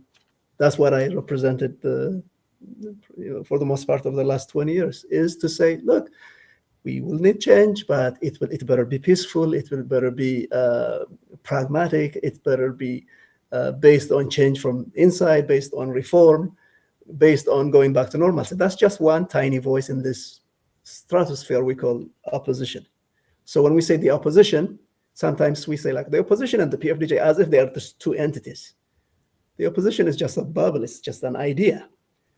And now one can judge this whole idea fair or not, because since even including myself, to say that has it been, for example, tolerant to ideas? Because part of the discussion that we were raising today is, okay, how are we going to work with the PFDJ? Are we going to transition peacefully? Do we need political reform? Do we need regime change? This is part of the discussion. But as you have noticed it tonight, this afternoon in California, I guess tonight in China, it's exactly what I've been experiencing since I, quote unquote, joined them, even though we were never together because we never jived. And that is, they are not they are just after one thing. It is, first of all, it's based on delusion that somehow this thing called change will come, and then they will take over, and then they will dispense justice and revenge and all that. And it's based on very, very childish, inept way. And I'm not insulting anyone. Let me be part of that insult, because I mean, who has been insulted, because for better or for worse, I was part of that as well. So when you have an intolerance based on intolerant idea, and until it chooses to become tolerant and accommodate ideas, in fact, the whole idea of democracy and fairness and transparency, everything that we accuse the government of Eritrea, it does that. Now, speaking of that, again, let me remind you, I just came back from Eritrea after not being there for a long time. What I noticed there was the tolerance that lacks here. In fact, we've been in this discussion, it's less than 2 hours. People couldn't even sit down and listen to some voices of truth for more than an hour. Whereas on the flip side, when I went to Eritrea, those very people that I would say, okay, I am your opposer, I am the part of the opposition, they were willing to open doors and say, okay, let's listen what you have to say. So things are getting reversed. So when you have delusion, and then worse of it, by the way, it's not only this intolerance, it is the whole idea behind regime change is the notion of violence. It's a violent regime change. Not only violence in Eritrea, but even in the diaspora. They not only want to shut us, and probably Dr. Daniel as well, away from their medias and the voices. They want to physically block meetings in the diaspora where Eritreans gather to celebrate their independence, or even talk about matters that affect Eritrea. So in this kind of scenario, you have seriousness versus childish behavior. And we witnessed it today. And as I often say, dogs like to chase cars, but they don't know what to do with it once they catch it. So just because you say change, change, change, and it's, you know, it's passionate, it's politically correct, and who is going to say, you know, justice and democracy and equality and fairness? Everybody's for that. But in the real world, you have to be able to stop the car and drive it. So when the dog catches the car, is he going to bite it, drive it, take it away from you? We don't know. It's just, so the agenda for regime change, I think it's a defeated agenda. It's not serious. It's not organized, and there is no such thing called the opposition. So what do we have left with then at the end of the day? Mm-hmm. What we have left with, for better or for worse, whether we agree or not, is what we have inside Eritrea. It's the government, it's the party, it's the defense force, it's the public. And thanks God for that, because in hindsight, I'm glad that we didn't, you know, inadvertently bring this cancerous, intolerant, violent idea into Eritrea. There is still a danger for that, but it's very small. In fact, the only way it could happen is if the neighboring country, not Sudan, not Djibouti, if Ethiopia invades us. That's the only way you can bring this cancerous agenda of regime change and intolerance and the delusional ideas. The only way to do that was when the TPLF was in power in Addis Ababa, and that train has left the station. And now they are counting on Abiy Ahmed to bring that somehow, so that they can, you know, Daniel, give him Assad and so on. So at the end of the day, thanks to the EDF, the Eritrean Defense Force, that's not going to happen also. So, and that's good for all of us. It's not like, you know, I'm not talking about winners and losers here. Thanks God for the country. That's the only action we have. Some of the few points you mentioned in the last three questions, so we'll get to that part. I want to give Dr. Daniel a chance to respond to the same question. Mm-hmm. Sorry, and happy to respond to you to repeat the question if you need me. No, I think loyal, credible opposition that has, you know, that's disciplined and has, you know, real ideas to bring about change is necessary. Is a part of what it means to have a healthy democracy and a healthy political system. Unfortunately, and I'm not saying the panelists we had today were the representatives of the opposition, but if this is what is for show, that was not a very good, you know, show to make. You cannot have an opposition that says my way or the highway, and you cannot have an opposition that says that we need to demonize the others, no matter what ideas they might have. It's fully within their remit and within their rights, and to articulate those ideas, and of course that is subject to the dialogue and discussion. Loyal opposition is necessary, but I think we have a lot to work on that front. Is there any other part of the question that I'm missing? It's becoming 3 a.m. here, so yeah. We're gonna run into the next question. We have 3 more questions. We'll make them very short. No, I mean, I just want to make sure that I answered. Well, if you leave, I will be the last man standing. So I dare you. This is becoming the tale of two Daniels here. So. Yeah, and the next question might be related to just the previous question, but more so. And this might touch into you, Daniel, heavily. In light of recent travels of some former opposition activists to Eritrea, Daniel, I think you've been to Eritrea recently. What if the Eritrean government tomorrow says you can enter and participate in the political process of your country? Would the opposition group travel to Eritrea to participate? And what would give the opposition political parties and activists the assurance to enter the country and participate in such political process of Eritrea? Well, I think as we know, when I went to Eritrea, and when others did as well, but especially when I went, there has been a lot said. In fact, everybody who has been in this, I mean, everybody who left the panel they were on media to talk about what it means, a psychoanalyzing of what it means for the Eritrean government, what I am trying to do, and equating it to betrayal of their cause and what the government, blah, blah, blah, blah. Anyway, but what it means is, in fact, for years before that, I've been saying this idea of describing ourselves as members of the opposition or supporters of the government, it's not a correct way to describe any of us. From the way I talk, from the way perhaps Dr. Daniel talks, we might easily say, oh, the Gifty, or we can say, you know, they are part of the advocates for, but what, at the end of the day, what we all are, we have an opinion, and people have different opinions. So when, in recognition of this, I refuse to, even to this day, to say, you know, are you a supporter or an opposer of this? We are all here as citizens, and it's with that idea that I went back to Eritrea. Now, people were talking about what assurance they have. The funny thing is, they only found out about me going after I left, right? After I'm in Eritrea. So they were talking about creating discussions about what assurance do we have? Well, those of us who are there, we don't ask for assurance. We just ask for the confidence of, you know, this too is my country.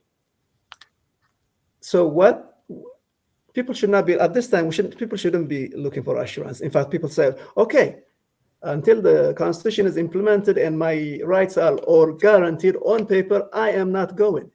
Well, those are and then they consider themselves revolutionaries, by the way. At this time, what we need is people with courage to say, I don't need to see, you know, 2 miles in front of me. All I need to see is 10 yards, and I will just step into that. And that's what I did. So courageous people are going, and we have proved that if there was any doubt that, you know, if you go there, you would not make it alive, well, that essentially became not true. But the big picture is this. Whatever change we are discussing tonight and going forward, it's all going to happen in Eritrea. There is nothing called the diaspora-centric agenda for Eritrea. Yes, we are in the media, we're in different corners of the world, but it's as if we're talking about being in Eritrea. Now, is the question, can we have this kind of discussion inside Eritrea today? I can confidently say that's exactly what we did at the conference at the Intercontinental Hotel at the Smara Palace. This kind of discussions. Some of it part of the agenda, some of it just because. Now, it should be encouraged by the government. I totally agree. They should invite and make it loud and clear that nobody's going to touch them. That I think they should do that. And if they don't do that, what do? We encourage them to do that. So, so change from inside is happening and will happen. Now, of course, it's going to need centralization. It's going to require leadership. And those of us who are convinced about this incumbent transition, government-led transition, are saying, oh, this is exactly what we've been advocating for, and it's time to do that. And nobody should be looking for assurance at this time, just courageous first step to say, I'm going to do it. But Daniel, just to follow up on what you said, and Dr. Daniel, I'll get to you in a second. Just on the point of the Constitution, isn't it in the interest of every Eritrean to be governed by rule of law, by Constitution, not by one specific party or one specific individual, not only for the sake of development or so, but also for the again, for the development of the country, for the continuity of a very healthy development in a country that is pretty much 34 years old. Isn't this supposed to be the way forward? And we all know the Constitution of the 1997 that's not implemented. And Isaias in 2014 said that the Constitution is dead, and that there will be a new Constitution to work on. And since then, we have not seen any Constitution that's been worked on or implemented. So Isn't that a noble thing? Isn't that for the benefit of every one of us, the country, the people, the future of development, to have a constitution that everybody would be governed by? And we all are humans. You and I, maybe in our young days, and our fathers, some of them we lost, some of them still around. Nature will take its course. Nobody's going to be here. By having a constitution, are we not building a foundation, not only for us, but for the future generation, to have a stable country, a country that relies in institutional foundation? To me, when we speak of institutional foundation, which relies heavily or starts with the constitution, is the pillar for the future of a country. It's people, the development, the security, and everything that comes with it. And that is missing. And it's safe to say, okay, we could allude to the fact that maybe the country was under threat from Ethiopian aggression, but then the peace process came in 2018. And since then, it's been, 7 years? And we haven't seen any progress being made in this constitution. So where does that leave us? How many more years the Eritrean people have to wait in order to say, this is my constitution, this defines me? And in the smallest part of it, there is nothing right now that defines who Eritrean is, even for example, because that is where it comes from having that constitution. And even if we reflect back into that 1997 constitution that's been drafted, those are there, but they're not implemented. Any take on this, and enlighten me? Yeah, but first of all, to keep it short, I totally agree with you. That is the goal, and I also must say that's been my mission. That remains my mission. And if anybody who's a supporter, opposition, no matter what have you, and even future governments, if they oppose to be governed by a constitutional rule, we will continue to push it towards, to convince them, so that the best way to do that is what he just said. So that remains in place. Now, where we are making, I think, the mistake is that to assume that it's only us who want it and nobody else does. With the risk of misquoting myself, at the Asmara Palace conference, there was a presentation about the national charter, the PFDJ's national charter, which is a great vision, which, among many things, talks about the rule of law, that we need a country ruled by law. And then based on that, the Constitution proclamation was declared in 1994. And then we have Constitution drafted, ratified, and so on over the next 3 years. So it all comes down to the national charter. So there was a presentation about how, parts of it that were achieved and where we are and so on. It was a great presentation. So when it was time to ask questions, I stood up in front of the audience. I did ask this question. This is it true? There have been, some of us have been saying that the PFDJ has actually abandoned its national charter.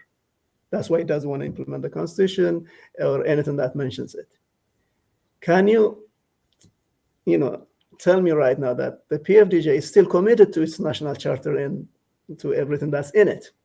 So the presenter did a very good job of answering, and he said, of course it is. In fact, he said, to me, if it is not committed to this, I wouldn't call it PFDJ, and then it would have to be something else. That's all what we're working for. And Mr. Yamana Gabrab happens to be sitting close to me and part of the audience as well. He stood up and basically reinforced that. He said, that's what we've been fighting for. Now, of course, things have been, they all talk about, the hurdles that the country had to go through over the last 25, 30 years that many of us have heard it time and again. And then over the next days and weeks, I was lucky enough to meet with several ministers and generals and PFDJ officials, top guys. And our discussion all boils down to this, to me, because I have to be able to quantify it. Are you committed to having a constitutional governance in this country? Because I want to know, are they my partners, or are those people who are saying, we want constitution and they don't? Not almost all of them. All of them were very committed to that. Now, people sometimes they insult my intelligence or think that I'm insulting their intelligence. Oh, so do you believe them, these dictators? And if they could do that, why haven't they done? I don't worry like that. Again, what I want to see is the next 10 years. So the country has gone through many hoops the last 25 years. And people always underestimate what it means to be in this no war, no peace situation that we had with Ethiopia, which they were finally pushed out only the last couple of years. Now that we are at this better stage, that the implementation of it has a better chance. So that's why people keep talking about we are in this new chapter. Now, many of you keep saying, but we don't see anything. Now, if what I just described to you is not something, or it's not a big deal, including the fact of me traveling and Wadtaba and others, and so many will follow, by the way, hundreds of them are lined up. If that is not something significant, if what I just set up regarding the Constitution and the discussion is not something, then we are missing the point. But I know when it comes to change, there is like the 1-2% of us who are crazy enough. We really don't need to see the bottom of the ditch before we jump.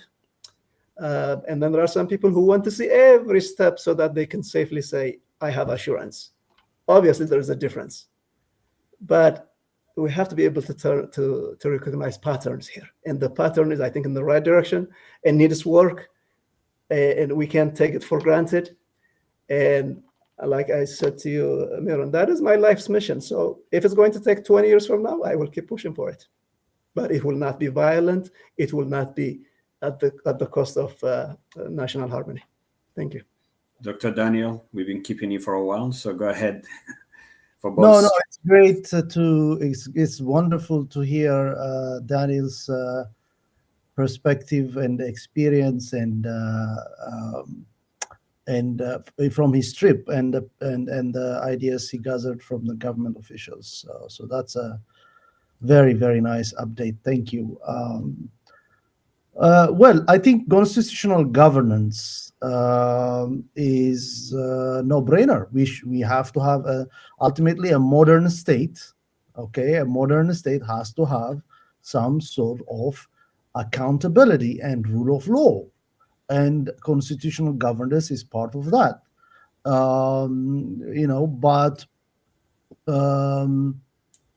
But constitution is not a panacea. It doesn't solve all of your problems, all of your economic problems, all of your structural problems, all of your administration problems. Because if that's the case, out of the 54 countries in Africa, right, you'll be hard pressed to find any country that passes the test of good government, except like maybe a handful, maybe 5-6 countries. But all of them have constitution. All of them have elections. Not only constitution, but they have elections, periodic elections, which is how you say that a country has a democracy, that it conducts periodic, fair, free elections.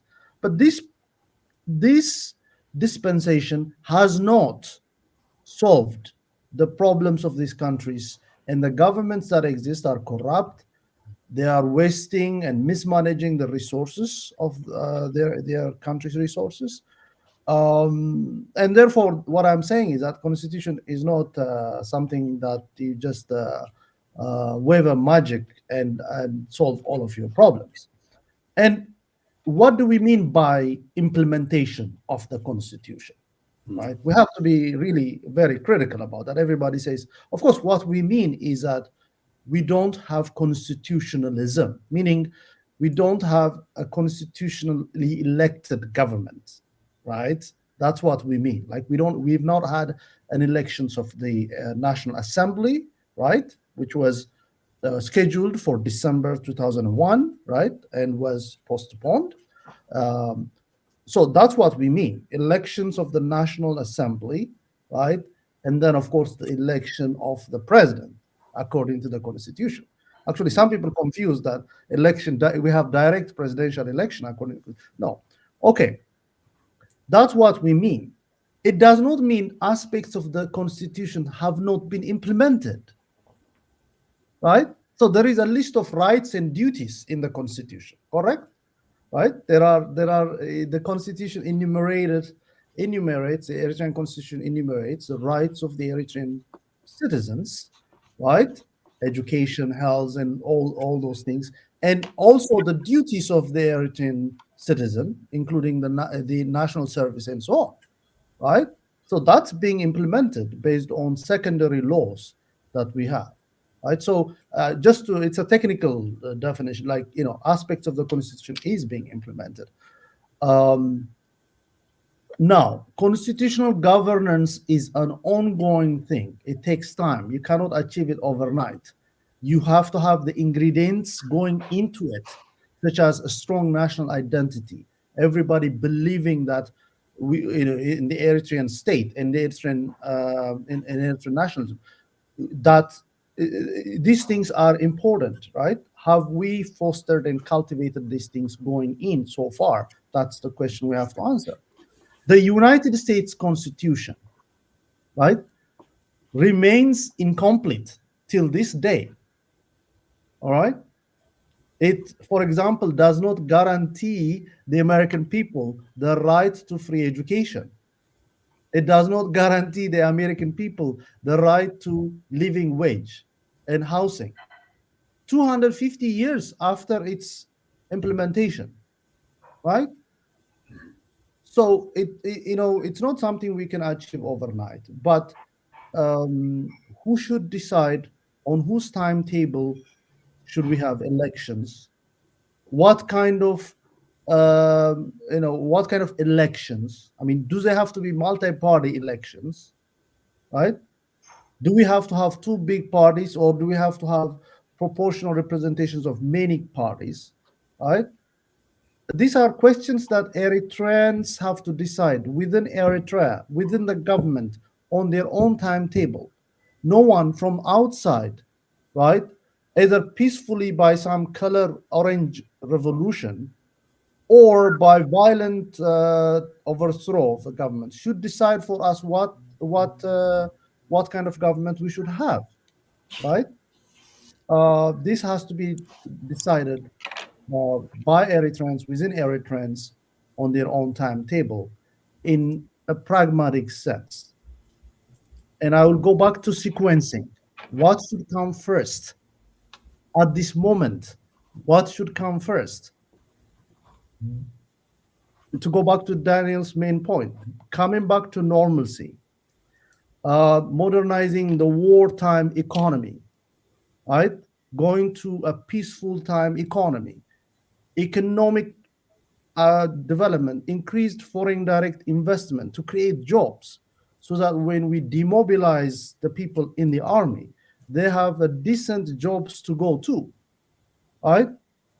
Should these things come first before we can talk about these romantic ideas of constitutional dispensation?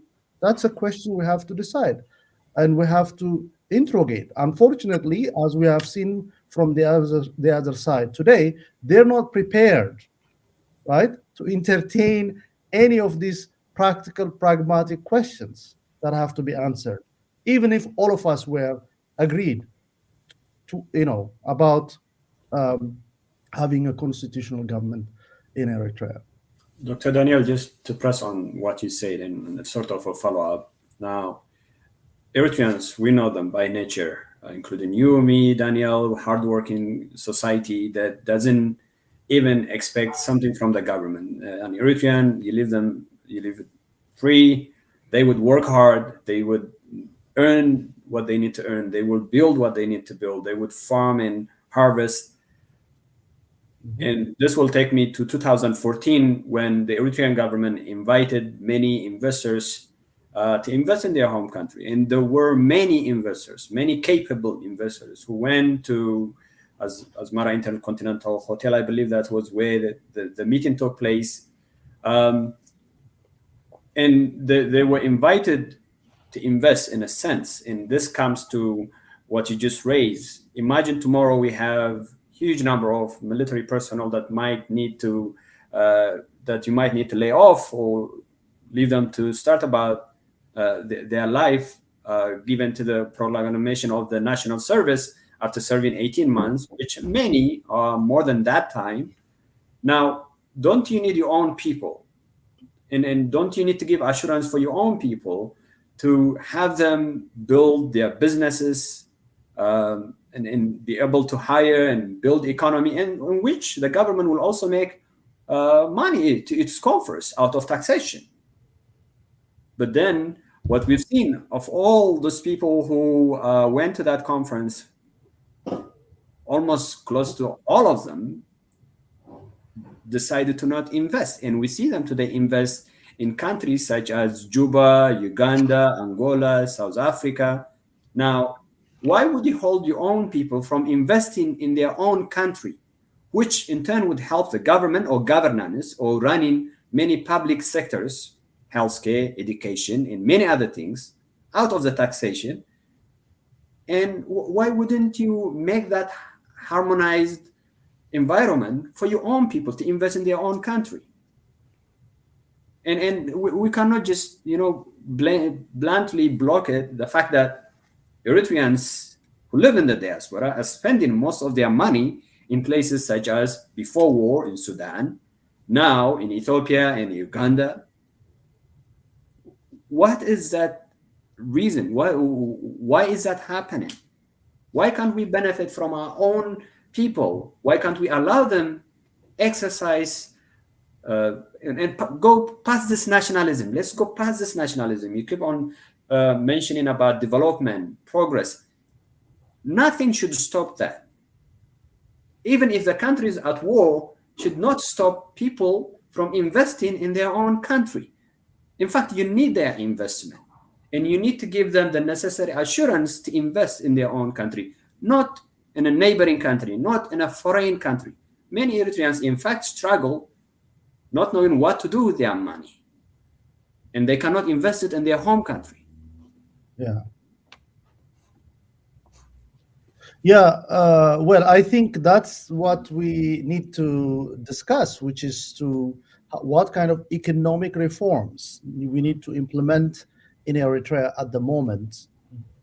I mean, considering the geopolitical changes are favoring us, right? The increased rapprochement that's going on both with the East and West.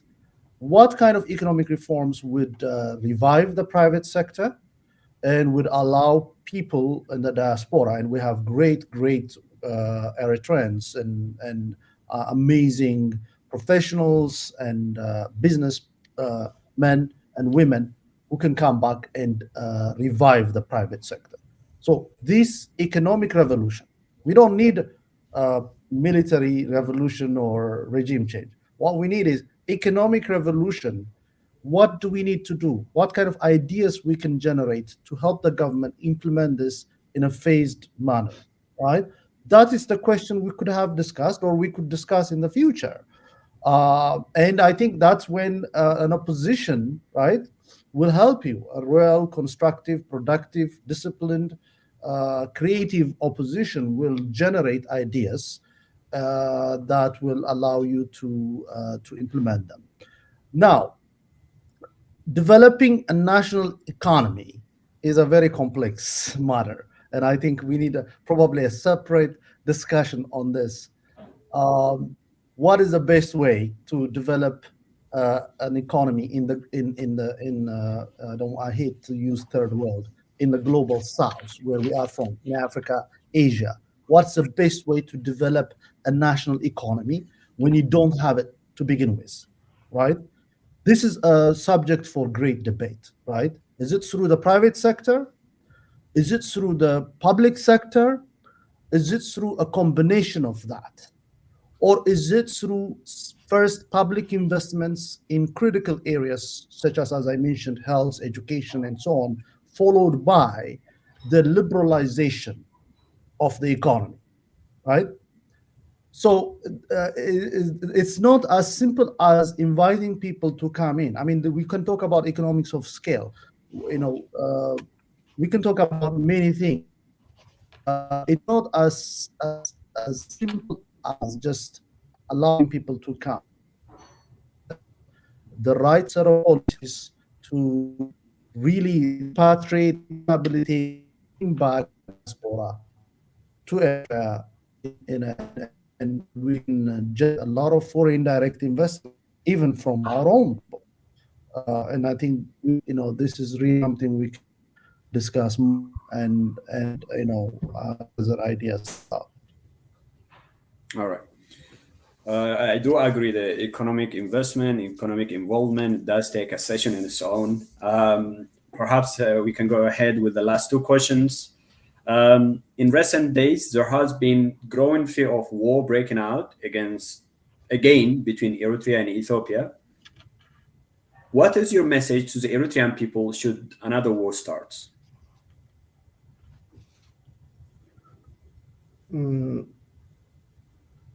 Oh, that's to me. Okay. Yeah, Daniel, you can start, and then we can give it to Dr. Daniel. Yeah. When it comes to this question, sometimes I'm surprised actually the way people answer the question as if they are the referee in between Ethiopia and Eritrea, and then they go like, "Oh, this whataboutism." Well, if the Isaias does this, Abiy does that. Now, if a war breaks out, and the likelihood of that is very low, by the way, right now. But if a war breaks out between Ethiopia and Eritrea, it will be because Ethiopia is trying to invade us. Now, in the history between these two countries, there are 0 times Eritrea invaded Ethiopia. 0. So as Eritreans, when you talk about what are we going to do when the neighboring country invades us, I hope we all rally behind our defense forces. I hope we all rally behind our government and say, hell no, because that will be an invasion. Otherwise, there is this, I often hear discussions about, well, okay, if Abiy wants us up and then he starts the war, oh, it's his fault anyway, so screw him. At the end of the day, let them sort it out. And if that somehow translates into a regime change in Asmara, so be it. And then we can negotiate with Abiy. This is the kind of childish discussion that goes all over the internet, I should say. But that question directed to me, as Daniel, as an Eritrean citizen, if a war breaks out between your country, Daniel, and the neighboring invading country, what are you going to do? Well, there's little we can do, especially those of us in the diaspora. But at a minimum, we stand behind our country and hope that the enemy gets defeated. That's the bottom of it to me. Now, we can talk about how do you prevent it. It's like, well, if somebody wants to invade you, and the way to prevent that is like, don't invade us. But successive Ethiopian regimes, you can go to Haile Selassie and Mengistu and Wayane, and now even Abiy Ahmed is toying with that, is they invade us, we defend ourselves. That's been the case. In fact, the idea that Ethiopia and Eritrea has been, warring or fighting each other for decades, it's they invade us and we're trying to push them out or defend our territories. That's what's been. Now, this construed notion of that happened in the last war where Eritrea invaded Tigray or attacked Ethiopians, which is a whole lot of another discussion. But at the end of the day, at this time, I totally believe what the information minister has to say the other day. Eritrean forces remain in their own territory, and it's up to the Ethiopians to decide what happens next. But as Eritreans, as people, the narrative should not be even open to discussion. What would you do? If Mexicans gather and say, what would you do if America invades you? Well, side with America. That's not going to happen. Everybody would say, I will defend my country. So that's the bottom line to me. Yeah. Dr. Daniel. Well, that's a nightmare situation. The last thing we need in the Horn of Africa is another cycle of warfare, whether it is proxy warfare or interstate warfare. In fact, we need to create an architecture of security in the Horn of Africa that permanently ends war. And solving differences of anything using the means of violence. This is the law of the jungle, kind of. We need to go far from that. Now, if Eritrea has always been forced to go into wars, I mean, I don't think Eritrea has fought for so long, has paid a heavy price for generations. And anybody who suggests that Eritrea is a belligerent, Eritrea is interventionist, as somebody was saying earlier in the panel, is really, very, very unfair, to put it mildly, right? Because how can a country that has suffered for so long because of war, instigate war? But if this Prime Minister of Ethiopia, who has a fake doctorate, he's a fake doctor, he has a fake Nobel Peace Prize, decides to engage in the law of the jungle, right? And engage in 19th century, if I want something, I'll go grab it. It does not belong to me, but I have to have it, and I'm a bigger kid around the block, and I have to go and get it. I mean, what options do we have except to prepare, right, to defend Eritrea? And if you want to prepare, if you want peace, you have to prepare for war. I mean, if you don't want war, but you cannot just fold your arms and hope for the best, right? You have to do your homework. And war is more than just military capabilities, and I mean, the best thing that doesn't happen, the Ethiopian Prime Minister comes back to his senses and remembers the speech he made in Asmara when during the rapprochement, that there shouldn't be any more wars in the Horn of Africa, and it re-engages with Eritrea under the principle of international law, where we start with the basic things, the full implementation of the Ethiopian Eritrean Boundary Commission decision, and going beyond that, if going back, if there is an appetite for this, going back to real cooperation, economic cooperation, between not only between Eritrea and Ethiopia, but in the overall region of the Horn of Africa.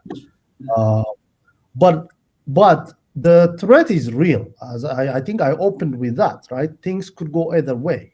Unfortunately, we are in a volatile region where there is a vacuum of security. There are new players on the geopolitical scene. And we are kind of in this interregnum, in this gap where the old power balance is dying out, and a new regional architecture has to be worked out. And I think Eritrea is playing a critical role in designing and in birthing, if you like, this new security architecture. But if somebody believes might is right because they are bigger, because he thinks he has a bigger army, a bigger population, and now he has drones, and then he can accomplish, then the Ethiopians are making the same mistake over and over and over again, right? And what is the definition of insanity? Is doing the same things over and over again and expecting a different outcome. And so it's time to try peace and cooperation and dialogue and creating a regional framework for collective security. Right. Yeah. I think it's not in the interest of the two countries, their governments or their people, to have another war again. As we have learned from the past war, there's nothing good out of war. In fact, it draws back the development of the two countries or their possible mutual cooperation that they should have been working on backward. Now, in the interest of time, we're about to finish soon, but I want to leave you with this last question. In your own analysis, what do you think is the future of Eritrea, say, 10 years from today? Daniel, we'll start with you and we'll close with Dr. Daniel. Okay. Yeah, thank you. By the way, thank you for letting me go first every time, knowing that I have a great backup behind me. So lately I've been thinking about the year 2030. In fact, I was thinking about the year 2030. In the year 2020, that was 10 years from then. Now we are 5 years into it. Now we have to talk about 2035. I would hate to be, hopefully for those who know me, I would never do that. I don't want to be a propagandist. And the Eritrean government especially doesn't need a propagandist or another propagandist. Like I've been saying tonight, I try to be very pragmatic based on evidence. What does the evidence lead to? And once you see the evidence, it better makes you change your mind. Oh, I thought it was this way, but now evidence shows it's going this way. So I better adjust my preconceived notion. So based on that, 10 years from now, I am not exaggerating, Eritrea's future is bright, based on a couple of things. One, this asset that we have, this national identity, it's more valuable to me than any natural resource we have, than any gold, than any economy we build. It is a great asset to have. It's just, for example, Ethiopia, if it had that, it would be a great country. But it's losing its national identity. It's becoming sectarian. It's becoming this ethnic politics and so on. So we don't have that issue in Eritrea. It doesn't mean the dangers are not there. So because of that, one. Second, we have a very nationalistic and well-to-do diaspora who's willing to, from defending the country all the way to making great contribution in the economy. So if we add that, and then our small population is also an asset, which means to go from where we are to where we want to be, it's not going to be that difficult. If we have hundreds of millions of people, it will be hard. Then we have, our strategic location, resources, and so on. But because of the infrastructure that has been in place, I never thought it would, we would have to go through what we have done in the last 30 years. But regardless of that, we have a lot to build on. And I think as long as we maintain that Eritrean identity, as long as we make sure that we have a great economy that could actually produce a great defense system, so that most of the dangers that's going to come for us for the next 10 years is also from Ethiopia. As long as we keep them at bay in terms of defending the country, Eritrea has a great future. The doom and gloom that people talk about, especially, we have dictatorship, and then after he exits and we're going to descend into chaos. Well, it's good to prepare, but that's not what the evidence shows. Now, at the end of the day, it's up to us also. It's not for granted, but Eritrea has a bright future without sounding like I'm marketing for the tourism department.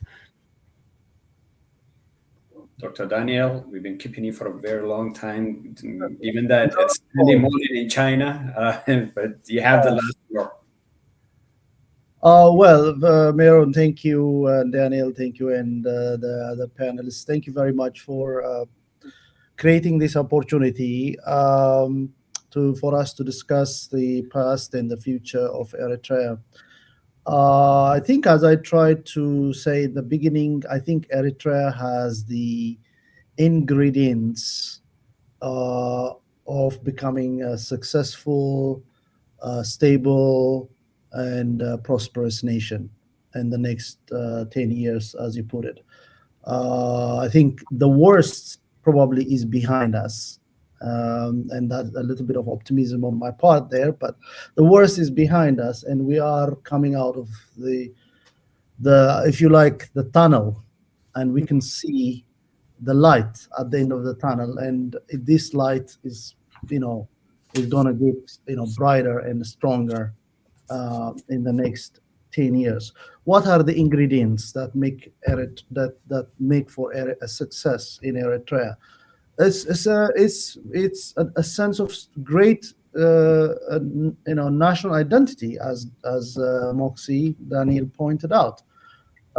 Strongly, that has been really worked on, and it's not just nationalism or patriotism. It's also supported in deep commitment for social justice, meaning that every Eritrean, regardless of where they come from, should have the opportunities to advance educationally, right? And that we have to have equal access for basic services. It doesn't have to be, it doesn't mean it's luxurious healthcare or the best healthcare, but basic needs. Even in the remotest parts of Eritrea, to provide this is an ingredient for a viable nation, right? People are, when you invest in people, people are invested in you. And I think that is critical. The opposite of that is when you empower one ethnic group and you lavish them with all kinds of economic opportunities and privileges while ignoring the rest of the population, right? It's what Amy Chua, who is a Princeton, who's at Yale political science, calls, this is what causes fire in the world, right? The world is on fire because you have liberal democracies with hypercapitalism, where certain ethnic groups, right, monopolize all the opportunities at the top and leave everybody else behind. And this creates grievances and it's a powder cake that leads to economic instability, if not ethnic warfare. There is a tendency to focus on tangible achievement, tangible things like skyscrapers and so on and so forth. But there is intangible aspects of building a nation, right? There are values that have to be fostered for national harmony and coexistence, and I think those things exist in Eritrea. We can talk about aspects of an economy that do not exist in Eritrea that now exists, such as the mining sector, which is a booming sector. There are, I think, more than 20 companies in Eritrea prospecting, exploring all kinds of minerals in the country, and we are endowed with this. But the Eritrean government has been aware of the trap of resource curse. That means that you don't just simply rely on minerals to develop your country, right? To quote from one of the PFDJ officials, they believe in not in gold, in mining, in gold in mining, but in golden values, right? If you do your homework before you rely on minerals, you build infrastructure and social progress, then this natural wealth is going to help you reach into the higher levels of economic development. So I think, keeping our fingers crossed that we don't have another cycle of violence and warfare, I think Eritrea is on a trajectory that will pay off immensely, especially peace will pay off immensely as well. And thank you, Aaron, thank you, Daniel.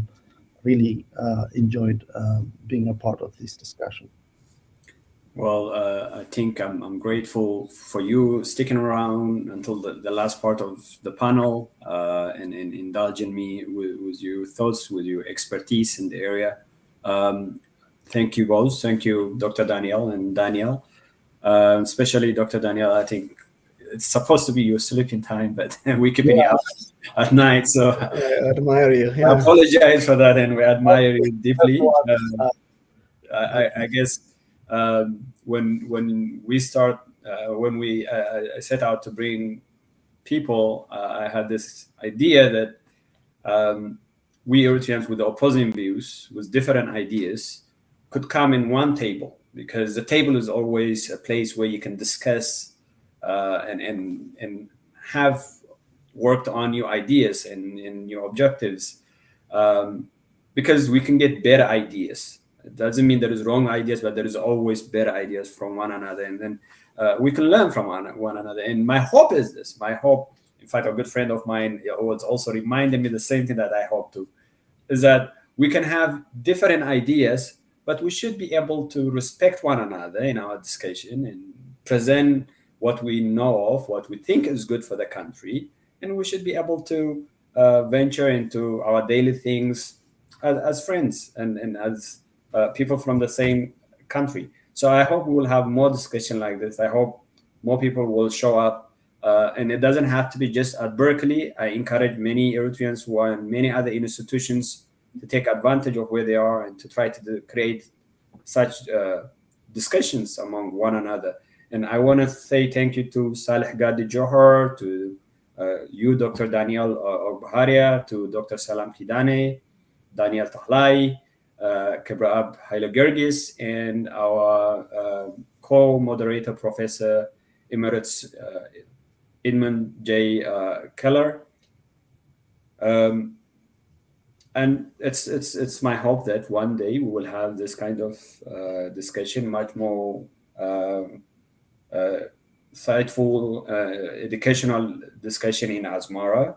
Oh, and I also want to thank the media channels that's been broadcasting this event, 𝐒𝐄𝐂𝐎𝐍𝐃, ERISAT, Awate Medias, and also to Abdu and Jonas, who's been helping us on the technicality, and to all the departments at UC Berkeley, the Center for African Studies, the African American Studies and African Diaspora Studies, the Graduate School of Journalism, the American Culture Center, the Goldman School of Public Policy, and the Othering and Belonging Institute. And with this, we'll close our session. Again, thank you both Dr. Daniel and Daniel, for sticking until the last minute. And I hope also to the listeners, thank you for spending your time with us. For those of you who are watching it through 𝐒𝐄𝐂𝐎𝐍𝐃, ERISAT, and Awate, we thank you for your time, for joining us in this discussion. I hope there was something educational and insights for you as well, as there was plenty for me. So thank you, everyone. Thank you, Mira. Thank you very much. Okay, bye-bye.